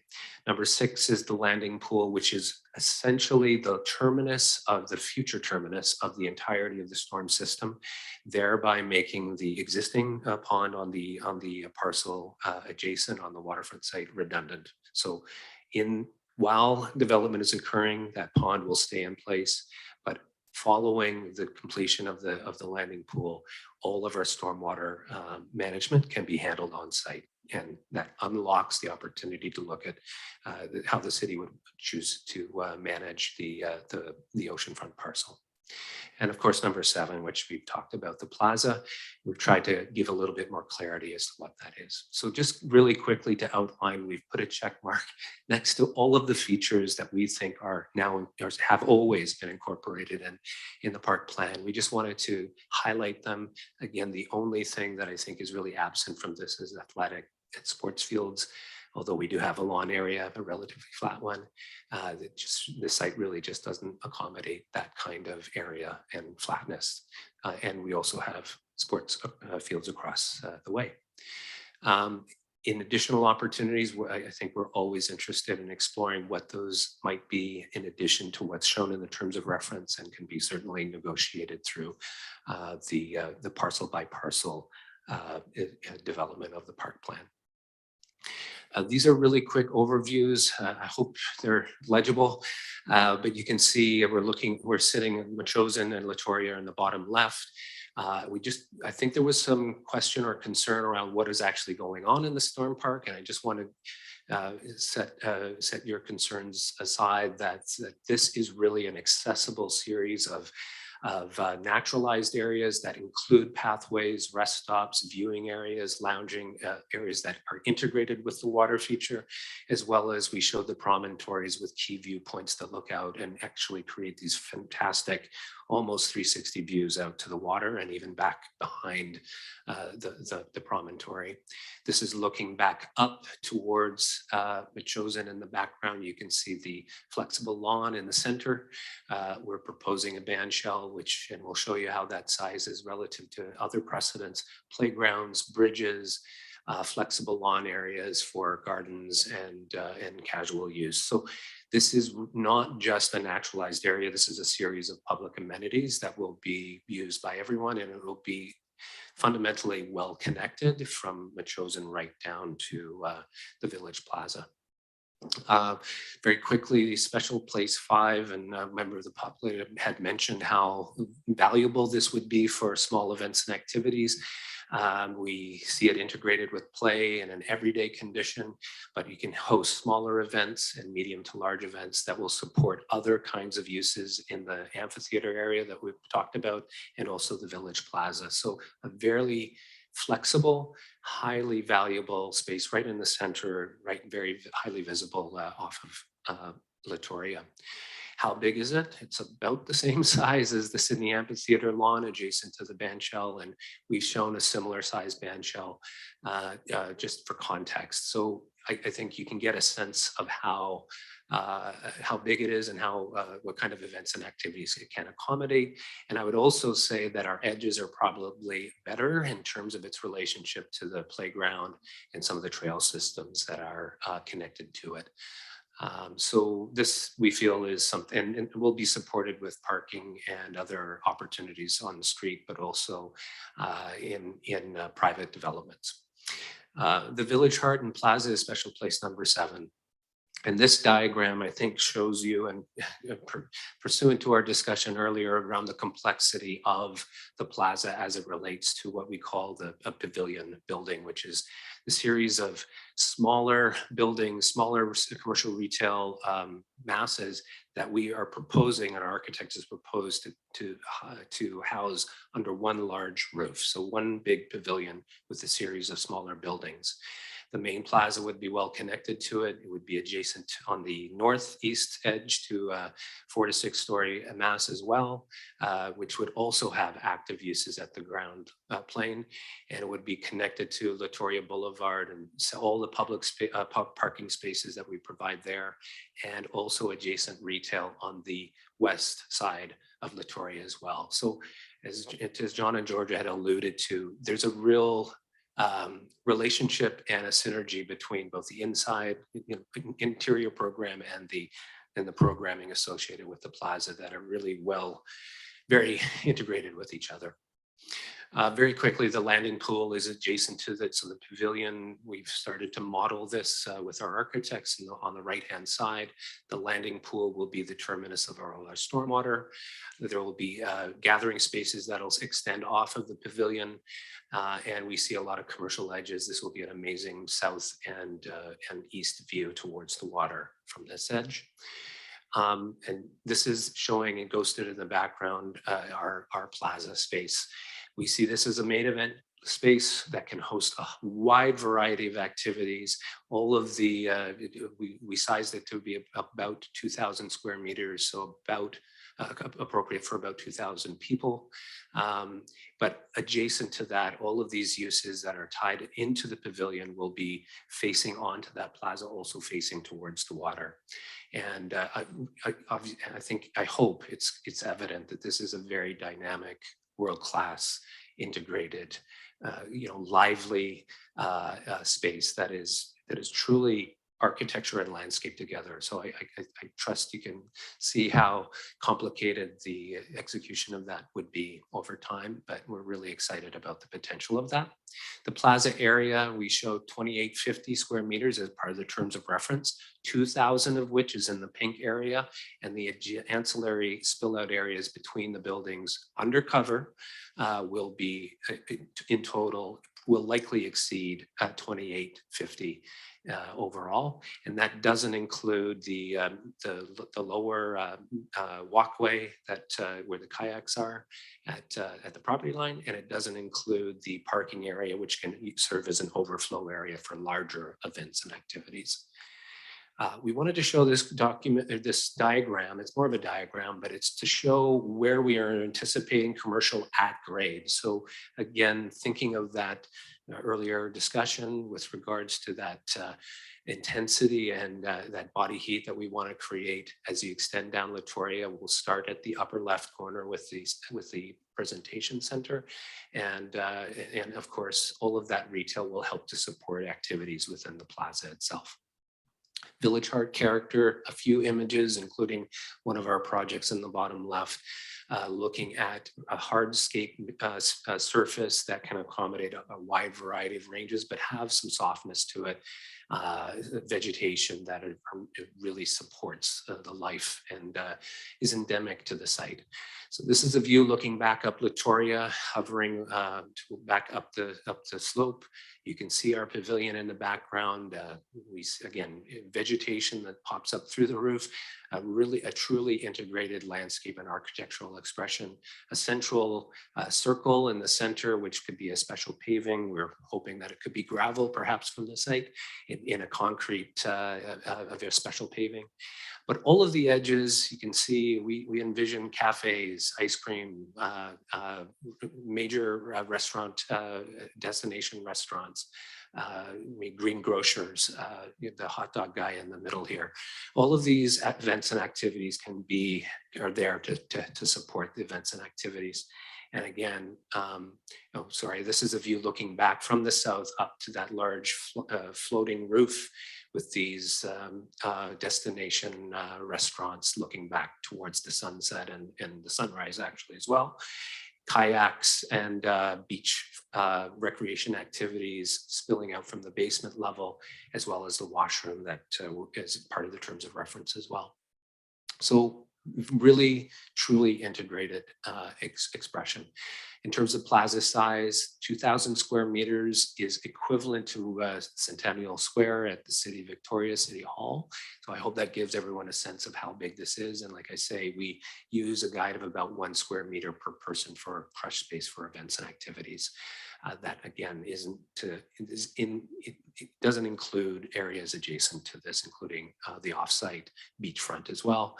Another comparison, this is Olympic Village Square in Vancouver, which is 2,000 square meters, actually surrounded by roads. So I think our scenario here is much better. I have one question before. Thank you. Councillor Gay.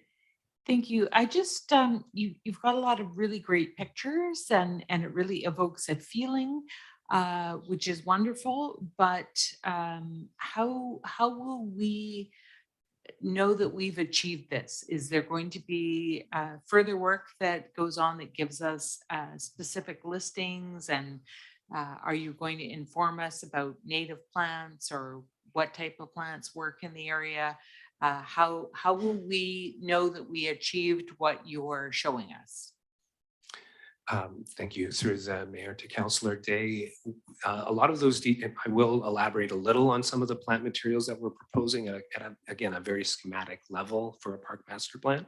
A lot of that content is actually in our full report in terms of the species that we're proposing, if that's what you're specifically asking.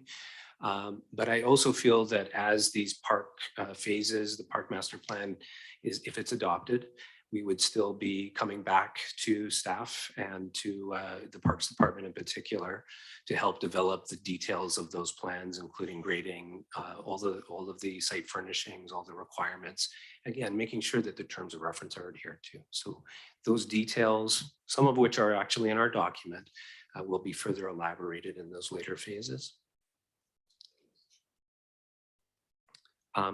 Again, I'm trying to be brisk, just in the interest of time. But Plaza programming, we do a lot of test cases to show what can actually fit here. And I hope these diagrams give people a level of assurance that this space is really going to function in the way that we hope.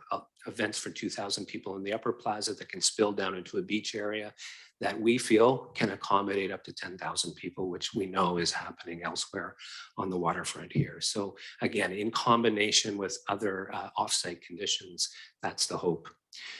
There was some comment around the amphitheater, and yes, we totally are in agreement that this site is a spectacular setting. We feel, and we are providing an amphitheater here for a room for about 200 to 300 people maximum. We feel, and we are providing seating in addition to just lawn. These will be concrete or stone blocks for some hard seating and terracing. There are a lot of challenges in terms of access. We are envisioning about 12 meters of grade change, which is a difficult way to navigate to get down to that site in terms of accessibility. It's possible, but it's not easy. And we just had a meeting last week with the accessibility committee, and we'll be working with them as we move through the park plan to evolve that and improve it wherever we can. In fact, tour the site with them to make sure that we hear their feedback. But we do feel that this is a complementary space to the larger Village Plaza, that yes, we can accommodate events and activities here, smaller group gatherings. We know that the museum, we are the landscape architect for the museum, and they are interested in offsite conditions that are embedded right in the landscape, right at the edge. So small classroom events, outdoor classroom learning opportunities, as well as smaller, maybe less amplified events, given the ecological sensitivity of this site. We are providing some parking, but not for larger events, as is outlined in the park plan. The scramble, there were some questions, I believe, from Councillor Ward with regards to the level conditions and grading. I just wanted to elaborate this view that we prepared since our last meeting. Shows the playground, the flat lawn area for small, I guess, smaller soccer field, and not a full-size soccer field, but a mini pitch. The scramble itself is something that we're envisioning with the rockery that climbs up the hill to the ledge that's there now, and would climb up potentially to the corner where we were discussing the proposed subdivision. We did hear a lot of comments from the public last we were here about the trail orientation, which I'll get into, but we just wanted to clarify that the scramble itself is only one part of this park with a large area of flatness that would be sorry, speaking too loud. But the Grattan Lookout, the end of Grattan Lookout would be an opportunity for us to provide a bit of a destination at the terminus of that street as well. a lot of questions around erosion control, and our geotechnical has reinforced our interest in this. This slope on Machosen Bank is roughly 33% averaging, so not an unusual slope to deal with. We know there are concerns here. One of the things that or series of things that we're proposing, and we're actually starting the work now, is to look at bioengineering techniques that help to use vegetation to support the top layer of a humus layer and soil layer on top of the underlying consolidated material. Plant material we know will help preserve and enhance that. We're looking at reintroducing a Gary Oak meadow, native, non-invasive native flowers and perennials. It's super dry site, so we're obviously going to be selecting the plant material appropriate to that. And these are some of these techniques that we're familiar with and we would like to explore with this. So you can see two examples at UBC, a 70% slope, not 33, but 70% near vertical. And another example in Gordon Head where we use willow wattle fence. We didn't, but others have used willow wattle fencing to that actually take root in the soil, and the willow and the root system stabilize that embankment much better than just more traditional engineering techniques. And live staking is what you see on the left-hand side, which is staking of live material that it roots over time, outcompetes the invasive species that you see on that slope, and actually creates an ecologically rich environment, much better than we have there today. We know the invasive species are a concern, but on every public project that I work on in every jurisdiction, we are dependent on volunteer labor. And we've talked with the folks at Saanich Parks about the pulling together group. Once you have a community here that is invested in this space, we know that we can turn to them for the kind of elbow grease and labor that's required to help manage some of these, give and to support what can sometimes be limited park budgets to address those things. But I'll also say that terminal construction management, we're starting to look at invasive species removal in the next 3 weeks just to keep that under control before we get started on the park plan itself. This is probably a slide that we don't need to worry about, but we did hear concerns from the public along Canning Court, pardon me, from the end of Grattan around trail alignment, and a highly conceptual graphic here to show trail alignment. But we heard the concern of moving that trail away from the property line and towards Machosen, still meeting the requirement or the expectation of the park plan for a crossing at Machosen, but moving it away from the property line. And the details of that, we're happy to work with the public one-on-one to make sure that this meets is to their satisfaction. I think that's essentially all I had to say. I hope I wasn't going too fast. Happy to answer any questions from council. Thank you.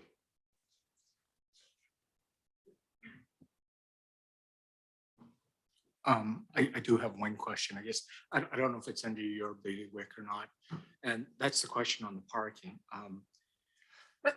And I know that we already have bylaws that were passed and there's parking, but I can't make the numbers work in my own head here. 180 parking spaces for that volume of people, and you know, it just seems like a low number. But then again, I don't want to see an asphalt park down there either. So it's a, you know, and I just try to do some comparisons because I went down and well, actually, I asked Royal Athletic Park, you know, how many parking spots they had for their big field there in their audience, and they have 220. So that was interesting. So it was sort of a sniff check for me. And so you know, is there like a plan B and how we're gonna put people? Because I know there's another issue right now. We're already finding that with one of our developments right now, where unfortunately they're finding residents actually parking in the parking lots, which were meant to be spaces for customers of stores, for example, right? So it's a big issue. And so then they did something draconian, you know, changed the rules, got everybody else upset. So it's a, I heard the public tonight talking about the parking spaces, and I just don't know what that plan B is. And I don't like, if you can give me an understanding what plan B is. Well, maybe I'll give that quick. Sure. Thank you, Your Worship. I just wanted to clarify the parking concept as provided within the park plan actually significantly exceeds the recommendations of a third-party expert that we retained in order to give us guidance. There's not set bylaws, at least that we're aware of, that give guidance as to a required parking minimum specifically as it relates to park space. So therefore, we engaged a third-party expert to give us guidance in that regard. And we, understanding the existing concerns in the community around parking, chose to present a concept that actually significantly exceeded those numbers. I did also want to clarify that all buildings, both commercial and residential, will be constructed with their own parking, inclusive of visitor parking per the applicable bylaws. So the 180 spots is solely related to park users. Any other build form will have the corresponding parking built in accordance with the required bylaws. And it's also important to note that parking standards and traffic patterns change over time. And as such, given the long-term nature of this development, parking requirements will continuously be monitored and reassessed to ensure adequacy. Any other questions? Councillor Jensen? Thank you, Your Worship. I think this is probably for Joe, but I did hear something, and maybe I hadn't picked up on it before, but those ponds, you indicated they'll be recirculated. So in the dry months, there is still going to be a water course through there? Yes, through the mayor to Councillor Jansen, we are anticipating that in order to maintain the kind of water quality and clarity, and even from a decorative perspective, to have water moving and having over, you'll have a series of waterfalls that would be activated by that. So it'd be a fairly simple pump that would be turned on and off as needed, and it would be an additional maintenance consideration, but something that is pretty typical in most parks. Right on, thanks. Thank you. I did speak to the amphitheater to some degree, and you've heard members of the public, and I think myself, I brought some stuff up about the amphitheater, and clearly it is a focal point for the community. We're excited about that, and I've heard that. So it is, and I think you're hearing that as well, because I see some of the changes on the way, and I was fearful that we're all going to be sliding down the hill, sitting on the grass there. I mean, your renderings are beautiful, but sometimes renderings don't exactly match the final outcome. So to hear you suggest how you're going to stabilize the bank and build in some seating and stuff, I think that's great. And I understand that elevation change at 12 meters.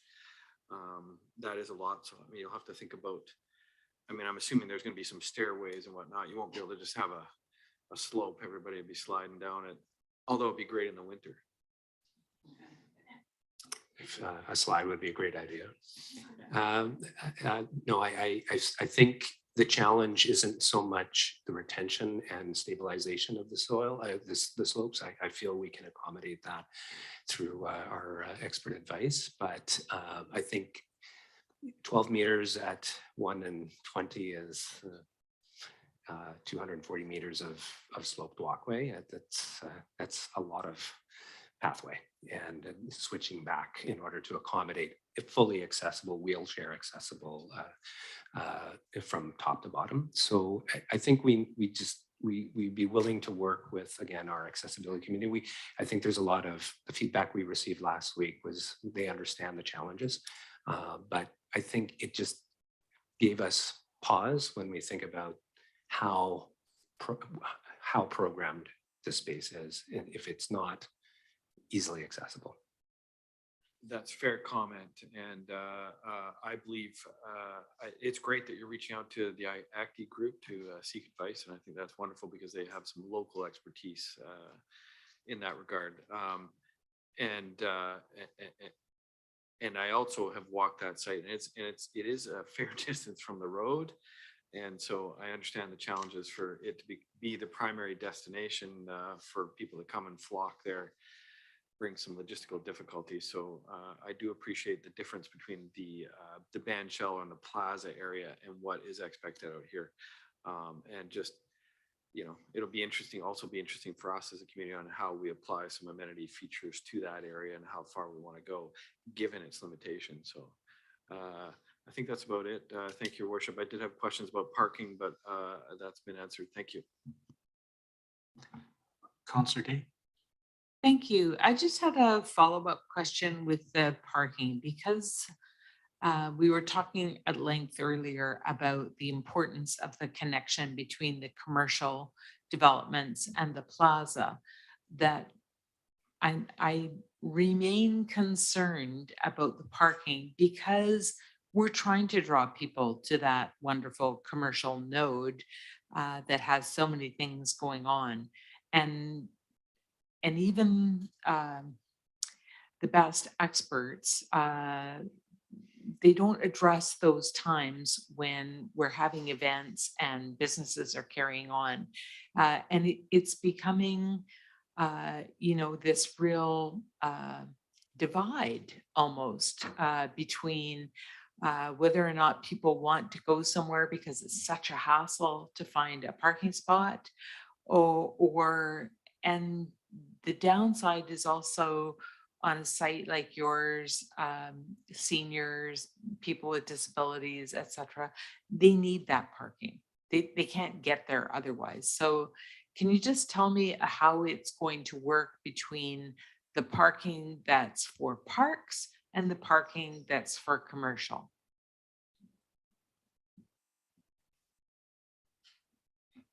Through your worship. Thank you, Councillor Day.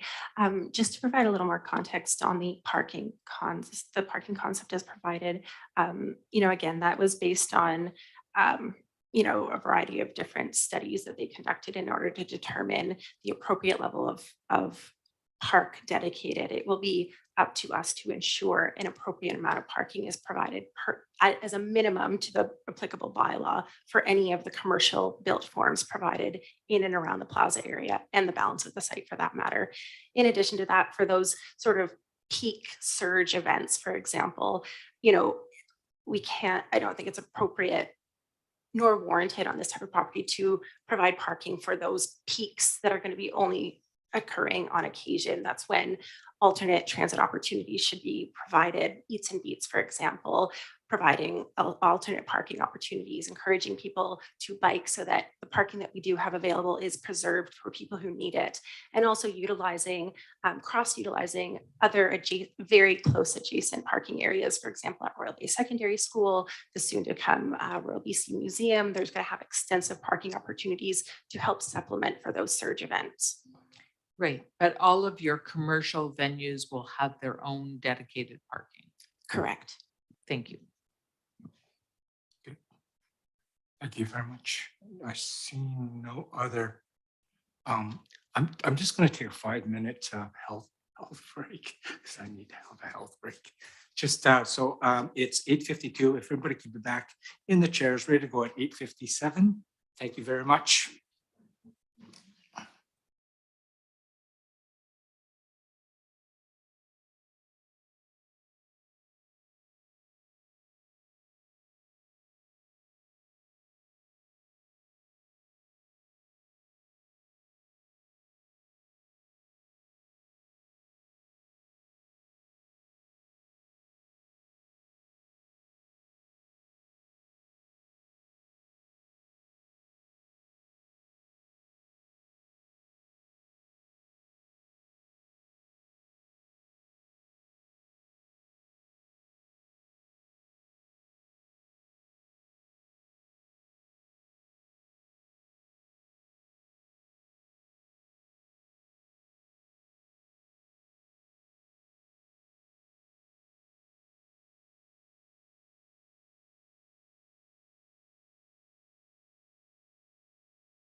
Everyone's worried about my health, so they give me all this diabetes food here.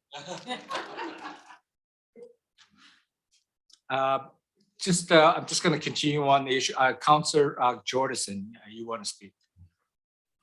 So I just had a couple, I just don't see staff. I just had a couple of questions about oh, sorry. I'm looking for you out there.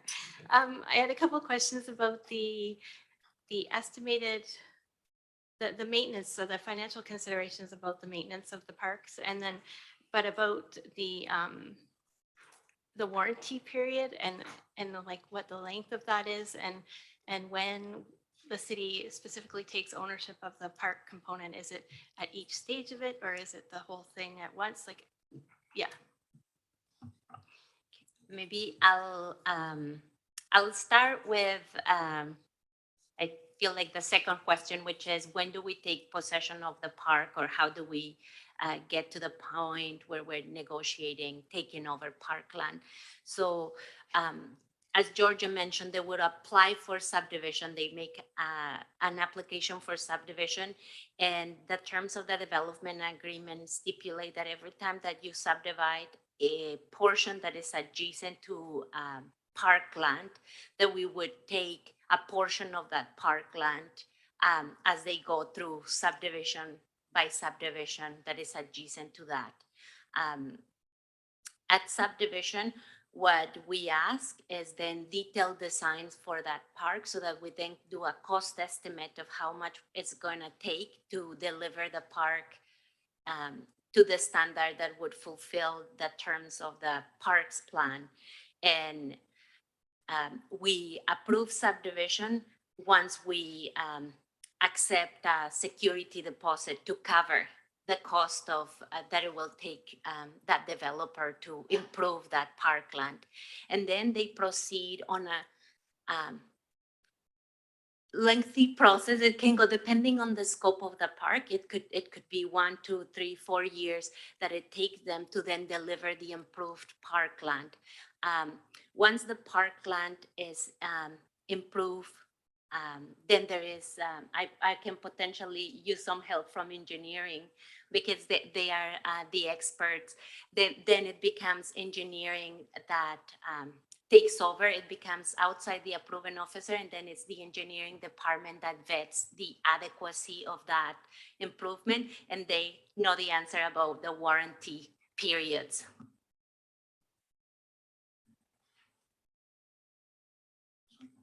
Thank you for that. Yeah, so in terms of the acceptance of the work, so we work on a basis of final acceptance.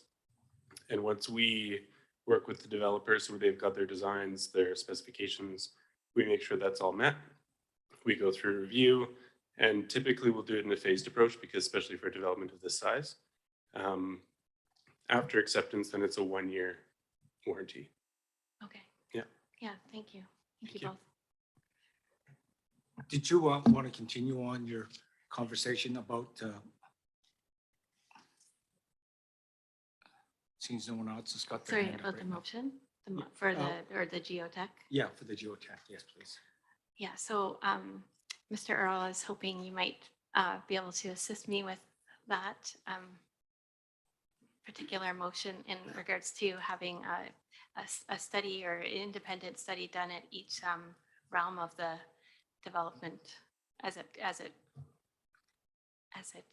is being done, I guess, at each stage. Is that how?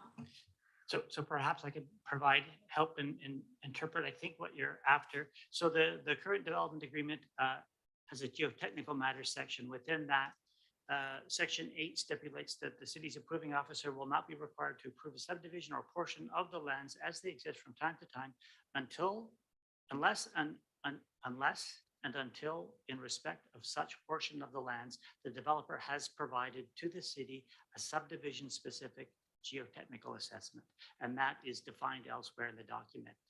I think what you're asking, or what might satisfy what you're asking, is at that time, of subdivision, when we receive these subdivision-specific geotechnical assessments, that we have them independently peer reviewed. Yes, yes. That would be what I'm suggesting that we do. Thank you very much. Okay. Anyone want to second that, sir? Okay, perfect. Councillor Day, discussion? Oh, Ian, our Councillor Ward, sorry. That's you got me this time. You missed me the last time, so I'm back. Thank you. I'm not opposed to what Councillor Jordison is proposing, but I wonder if the only option is to have it peer reviewed, or instead to simply amend the terms in the development agreement to have the applicant provide essentially the funds to the city for the city to select the the provider of our own choice, if you will, so that they're responding directly to us. So just a thought on that one, rather than a second set of review at cost to the taxpayer. Let's just pay for it once, but let us pick the engineering firm. Mr. Earl, can you tell me, could you advise me on that, please? So just thinking on the fly here, the city would very much appreciate the developer taking responsibility for the initial provision of the geotechnical assessment. And then the city could have that assessment reviewed. It's as described, it's a complex site, and having the development take the primary responsibility for geotechnical and having us review it, I think is a best practice. Okay, thank you. I.e. us paying for it too, because then it's completely independent, isn't it? I think notwithstanding some recent West Shore news, I believe the association takes great care to ensure integrity of geotechnical assessments. Yeah. Okay, thank you. Any other discussion on that? So, Councillor Day. Thank you. I guess I entered the discussion of the mindset that I would prefer that we have our own geotechnical, but I can see that there is a benefit to having it reviewed. And then if there are any doubts, we can choose to do any further investigations that we might need. And it would be more specific rather than very large in general, whereas the developer has had to do that, the big picture thinking up front. And then, as I understood from speaking with staff, that at each stage, at each phase, that there will be more in-depth studies coming into play. Okay. Councillor Grove. Thank you, Mr. Mayor. I would just like to know better what we get from a peer review, what it gives us, what level of assurance that isn't there in the first place. Is that Perfect. Thank you. Jasmine? I think since we have the professionals here, we can ask them, but as they had also mentioned, it is exceedingly rare to have peer reviewed of professional reporting. And I would say fewer occasions where the assessment would contradict the findings. It's more so a very collegial, cooperative debate. It's often approaches that are then debated and coordinated, and I guess an approach that is explained professional to professional as to why they selected the path that they selected. But I will leave it to potentially the two qualified professionals here to speak to that. What do you get out of a peer review? Please.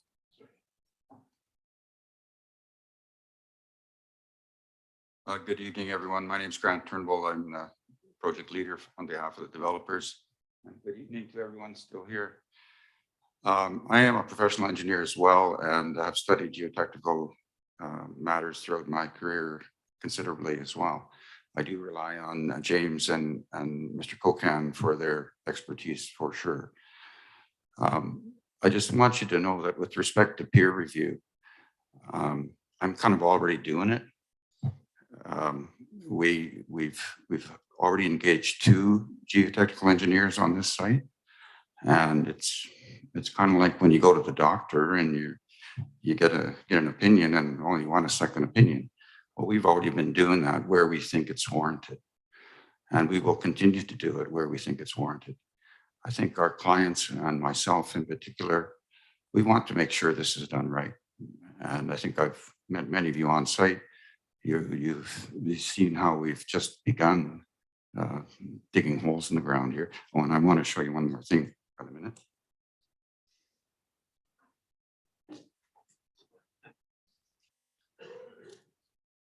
This is all the reports we've gathered so far. It's only 1/3 of them. There's 2 more binders like this in my car. And that's, we only just begun investigating the site. And as it's been said, as subdivisions are approved, we do a detailed assessment on each site as well. So, I mean, I'm speaking just to give you some degree of confidence that we're not going at this in any kind of a haphazard way. It's going to be done very thoroughly. Thank you. Thanks very much. Please.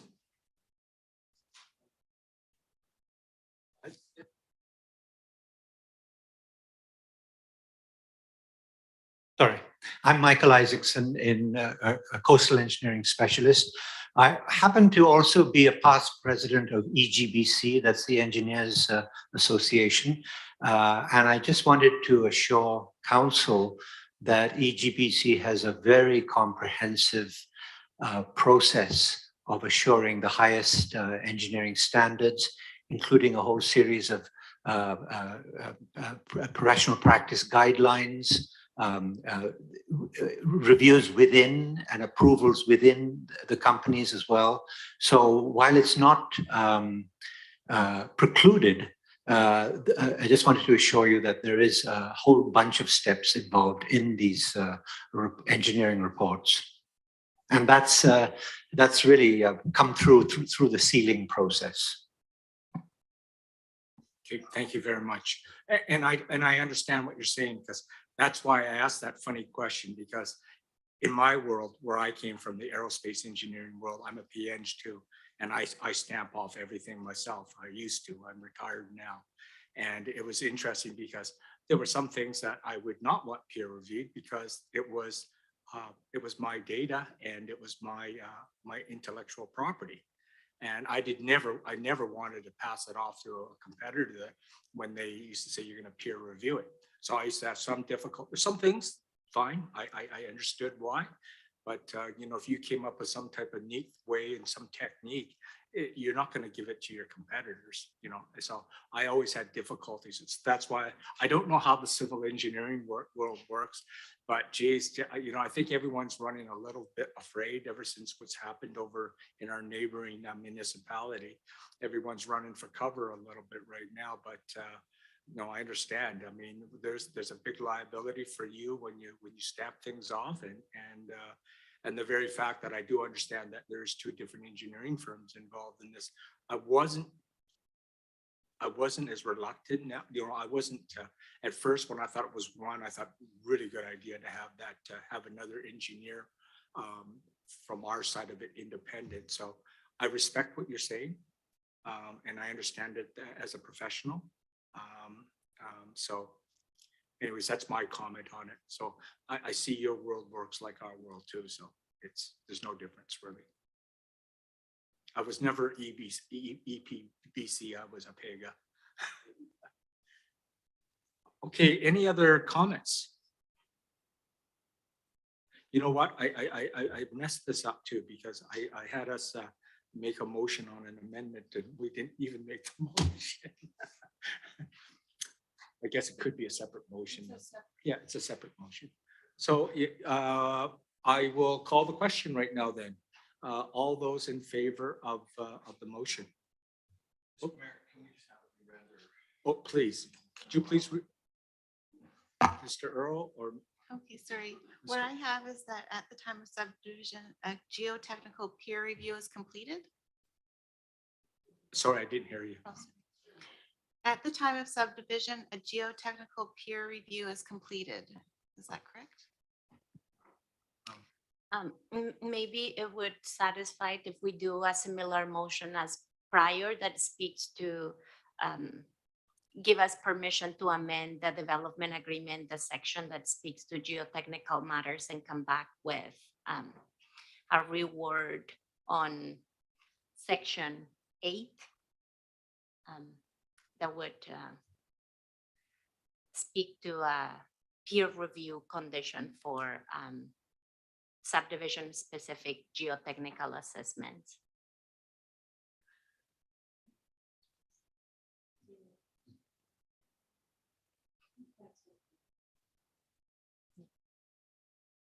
So I think if we embed it in the development agreement, it becomes a guiding statement. And I guess, okay, so can you just repeat what you just said? Sorry, Thank you, Your Worship. Section 8 of the development agreement requires, at the time of subdivision, a subdivision-specific geotechnical assessment. What I believe Councillor Jordison is seeking is a peer review at each of those.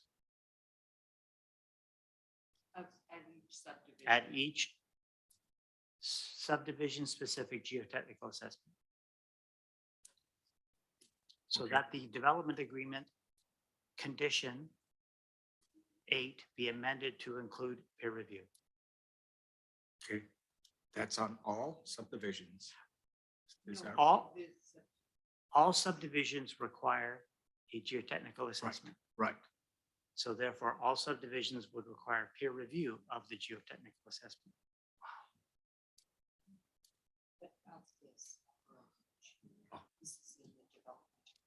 Oh, okay, I'm okay with this. I understand. Yeah. Okay, does everyone understand what the motion is then? Could I get it read one more time, Mr. Earl, please? Or corporate? Yep, you want to ask a question? Okay, go ahead, Cynthia. I just think it is very important to us that we get it right because there are high risks. So during our little bathroom break, I had spoken to staff about this. So where we are at is to peer review amend the development agreement so that under section 8, where at subdivision, a geotechnical review is done, that we're asking that that be peer reviewed. Okay, thank you. Councillor Olson, do you have anything to add? And I see you, Councillor Ward. You're next. Go ahead. So I just want to make sure that I'm clear. So we have professional engineers here now. And so they will do assessments on each sort of area that is being developed prior to it being developed. And then they'll be bringing those reports back to us for the opportunity. That's what, I know that's not what you're suggesting, but I'm just asking that whenever there's an assessment done, will we have a chance to just review it? No. No, and maybe through your worship, maybe I can clarify it. And I sit here as the approving officer a bit uncomfortable with the conversation because subdivision has purposely been taken away of the political realm and given to a statutory officer to manage and handle away from council for a reason. Many years ago. Like so, legally, the function of an approving officer was created through the Land Title Act to act as a third-party arm's length of the council table to approve and review subdivision. There is very clear provincial guidelines. So we always talk about geotechnical reports and assessment in a very generic way, but there is landslide assessment. There are they each have a title depending on what you are actually assessing and reviewing. And the province has gone a great length with the professional association to provide very clear criteria for a good number of those reports, where there's already very clear guidance as to what is to be contained on each of those particular documents to satisfy that provincial requirement at subdivision. I understand, and as a approving officer, I take the guidance on policy and direction of council, but I do want to emphasize that there is a lot of checks and balances through the process. And no, a report will never come back to council if it's a subdivision. It will stay with the approving officer and not, it's not public.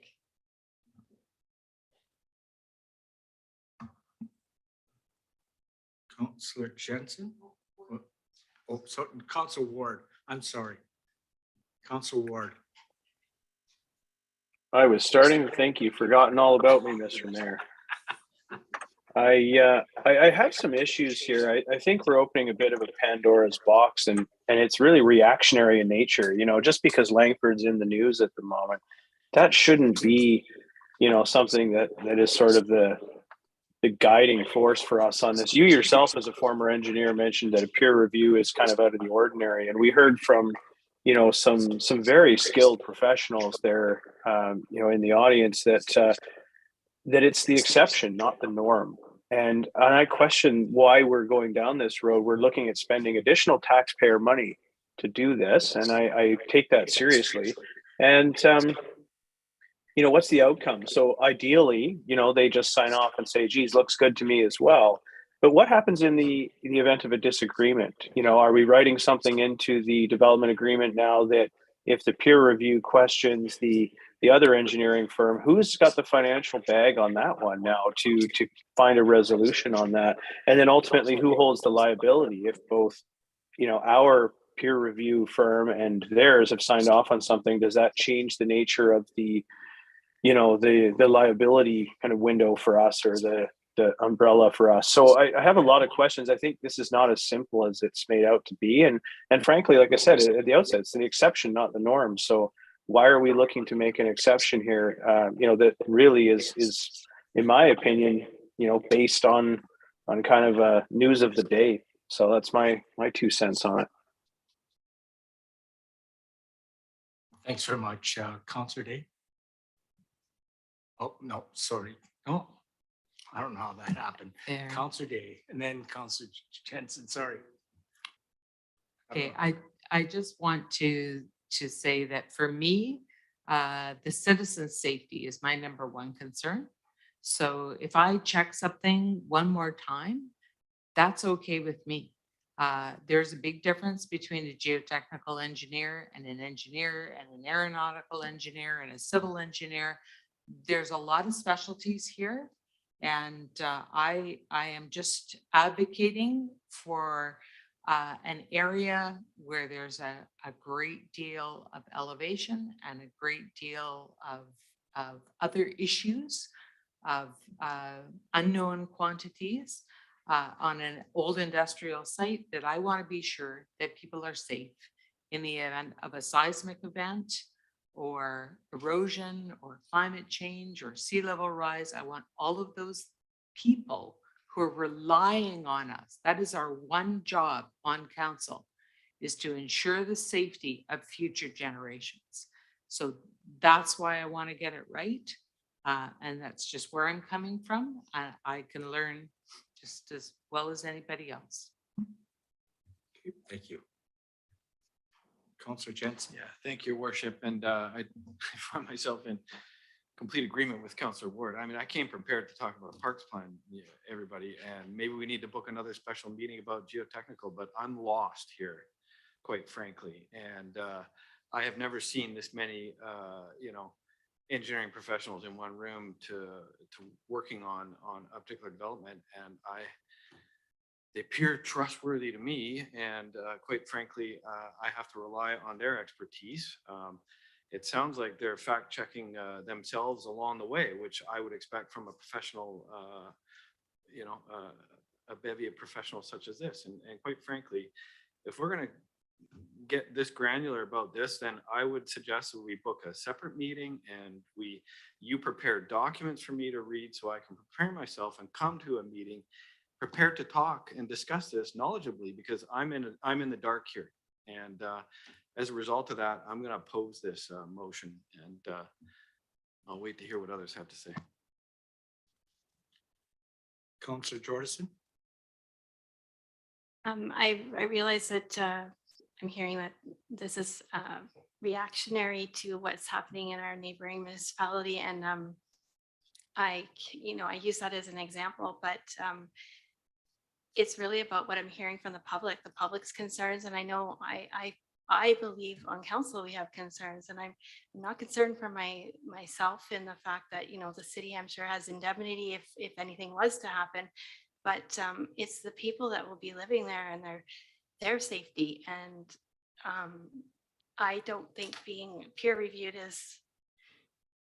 is I just think it's another check and balance, and I've never in such a multi-billion-dollar project, I've never heard of it being not the norm. Like I've never heard that it's not. So it just I don't understand. Besides the cost involved, but I mean, which I'm very aware of. I think that it's an important piece to make sure that it's done right.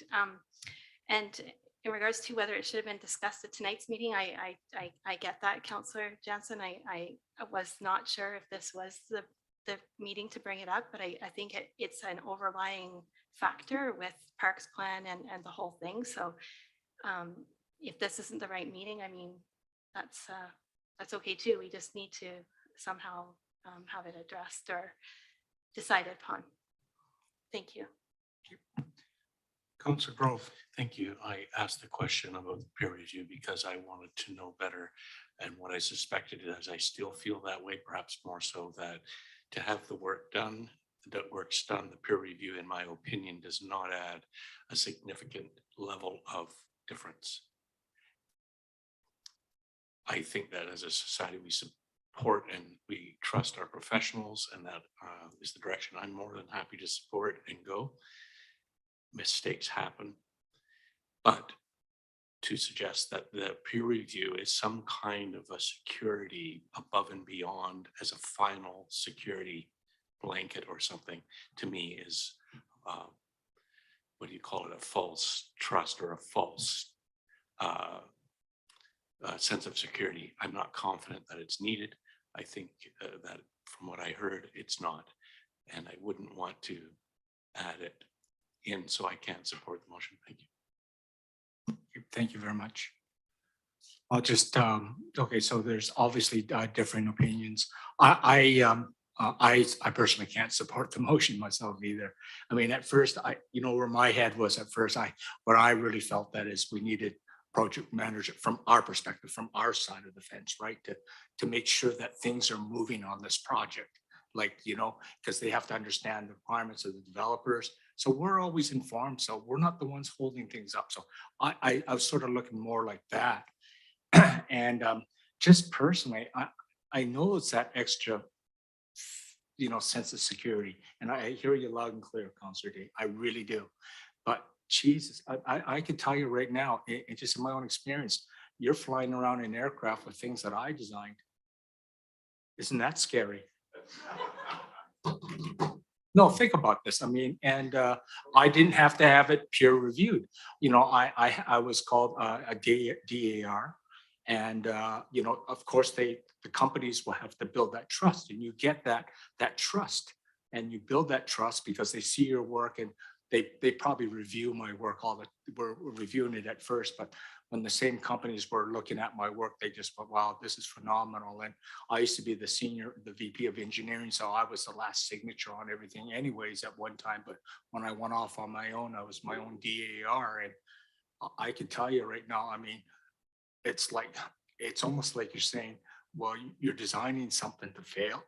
No, I'm not. Geez, I think I was safer. I was a little more careful about things too. You know, I put so many more safety factors into it.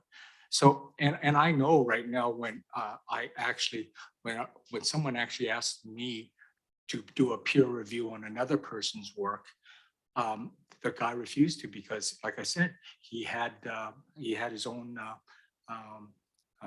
intelligence in it, and he refused to give it to me. So, and I understood, you know, the standard engineering stuff, yeah, not a problem. I'll hand that over. But when you have intellectual property, I understand why people don't want to do this. So I guess that's where my head is right now. And as much as I want to support this, I just think that, I don't know, maybe it's in everything that we do. You know, are we questioning everyone's professionalism? And I believe the people that you've selected, I mean, I don't think the developer went along and selected the guy that stood up yesterday and decided that he's going to go off on his own and build his own engineering company. From what I've read about the two companies involved, I mean, you guys have been around a while. You got a track record. And so I guess that's how I feel about it. So it's very difficult, as much as I want to support this, and I just can't, like, it just goes against my professional ethics. It just seems weird to do this. So anyways, I'm just gonna call the question right now. All those, okay, can we get the motion reread again? Sorry, corporate officer.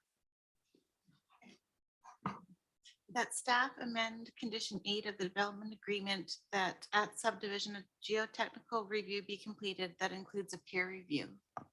Thank you. So call the question. All those in favor? Okay. Councillor Jordison, Councillor Day, all those opposed? And that's the rest of us, Amanda. Do you want all the names? Okay. Okay, let's go back to let's refocus back on the revised parks plan right now. Is there any questions that anyone had for the presenters this evening? The current recommendation is that council endorse the Royal Beach Parks Plan. I think there was one caveat that we did want in there, and that was to amend it to look at to state the conversion of the northwest corner, whatever legal thing that we call it, over into a park, I believe, correct, Mr. Earl? Okay. And Councillor Ward? I just wanted to catch your attention as you finished there, Mr. Mayor. I was looking to advance a motion for discussion. I would like to propose that council adopt the proposed parks plan with the caveat that the northwest corner is converted from CD 30 to parkland as per the offer from the applicant. Yep. Thank you. Seconder? I think there's an amendment to the development stuff, or was that already done? No, that was already done under 4.1. Councillor Grove seconds it. Discussion. Open up for discussion.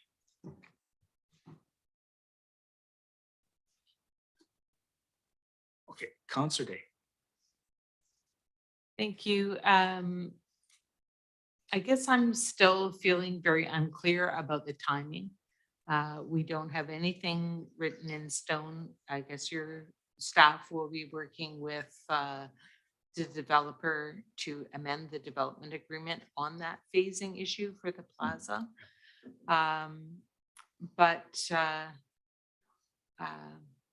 I'm not feeling a great deal of assurity, given that you know, we're going to accept the geotechnical engineering that's provided by the developer without question. And to me, that's wrong. So I will be opposing. Okay, thank you. Councillor Ward? Thank you, Mr. Mayor. You know, I wanted to advance the motion for discussion, and I think, you know, this is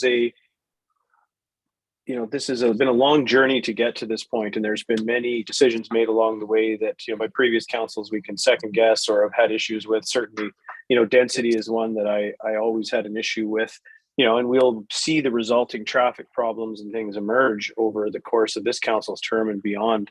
But in this particular case, you know, I think the applicant, you know, has really demonstrated good faith of late in moving forward. You know, we had some real issues at the outset with what was proposed. I believe that they listened. I think it was a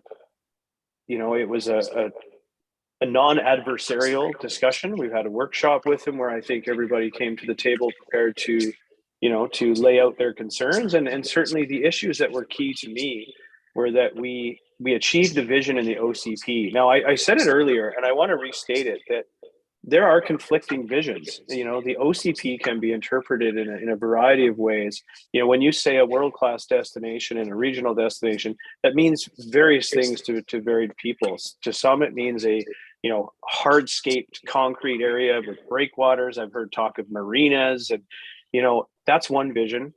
There's another vision of, you know, natural state, preserving everything in its natural beauty, et cetera, et cetera.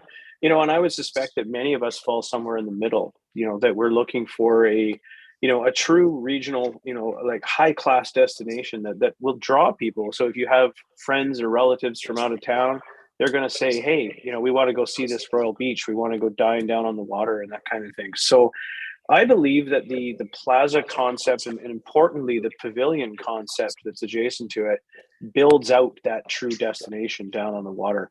And then the ancillary special places that go along with it are attractive.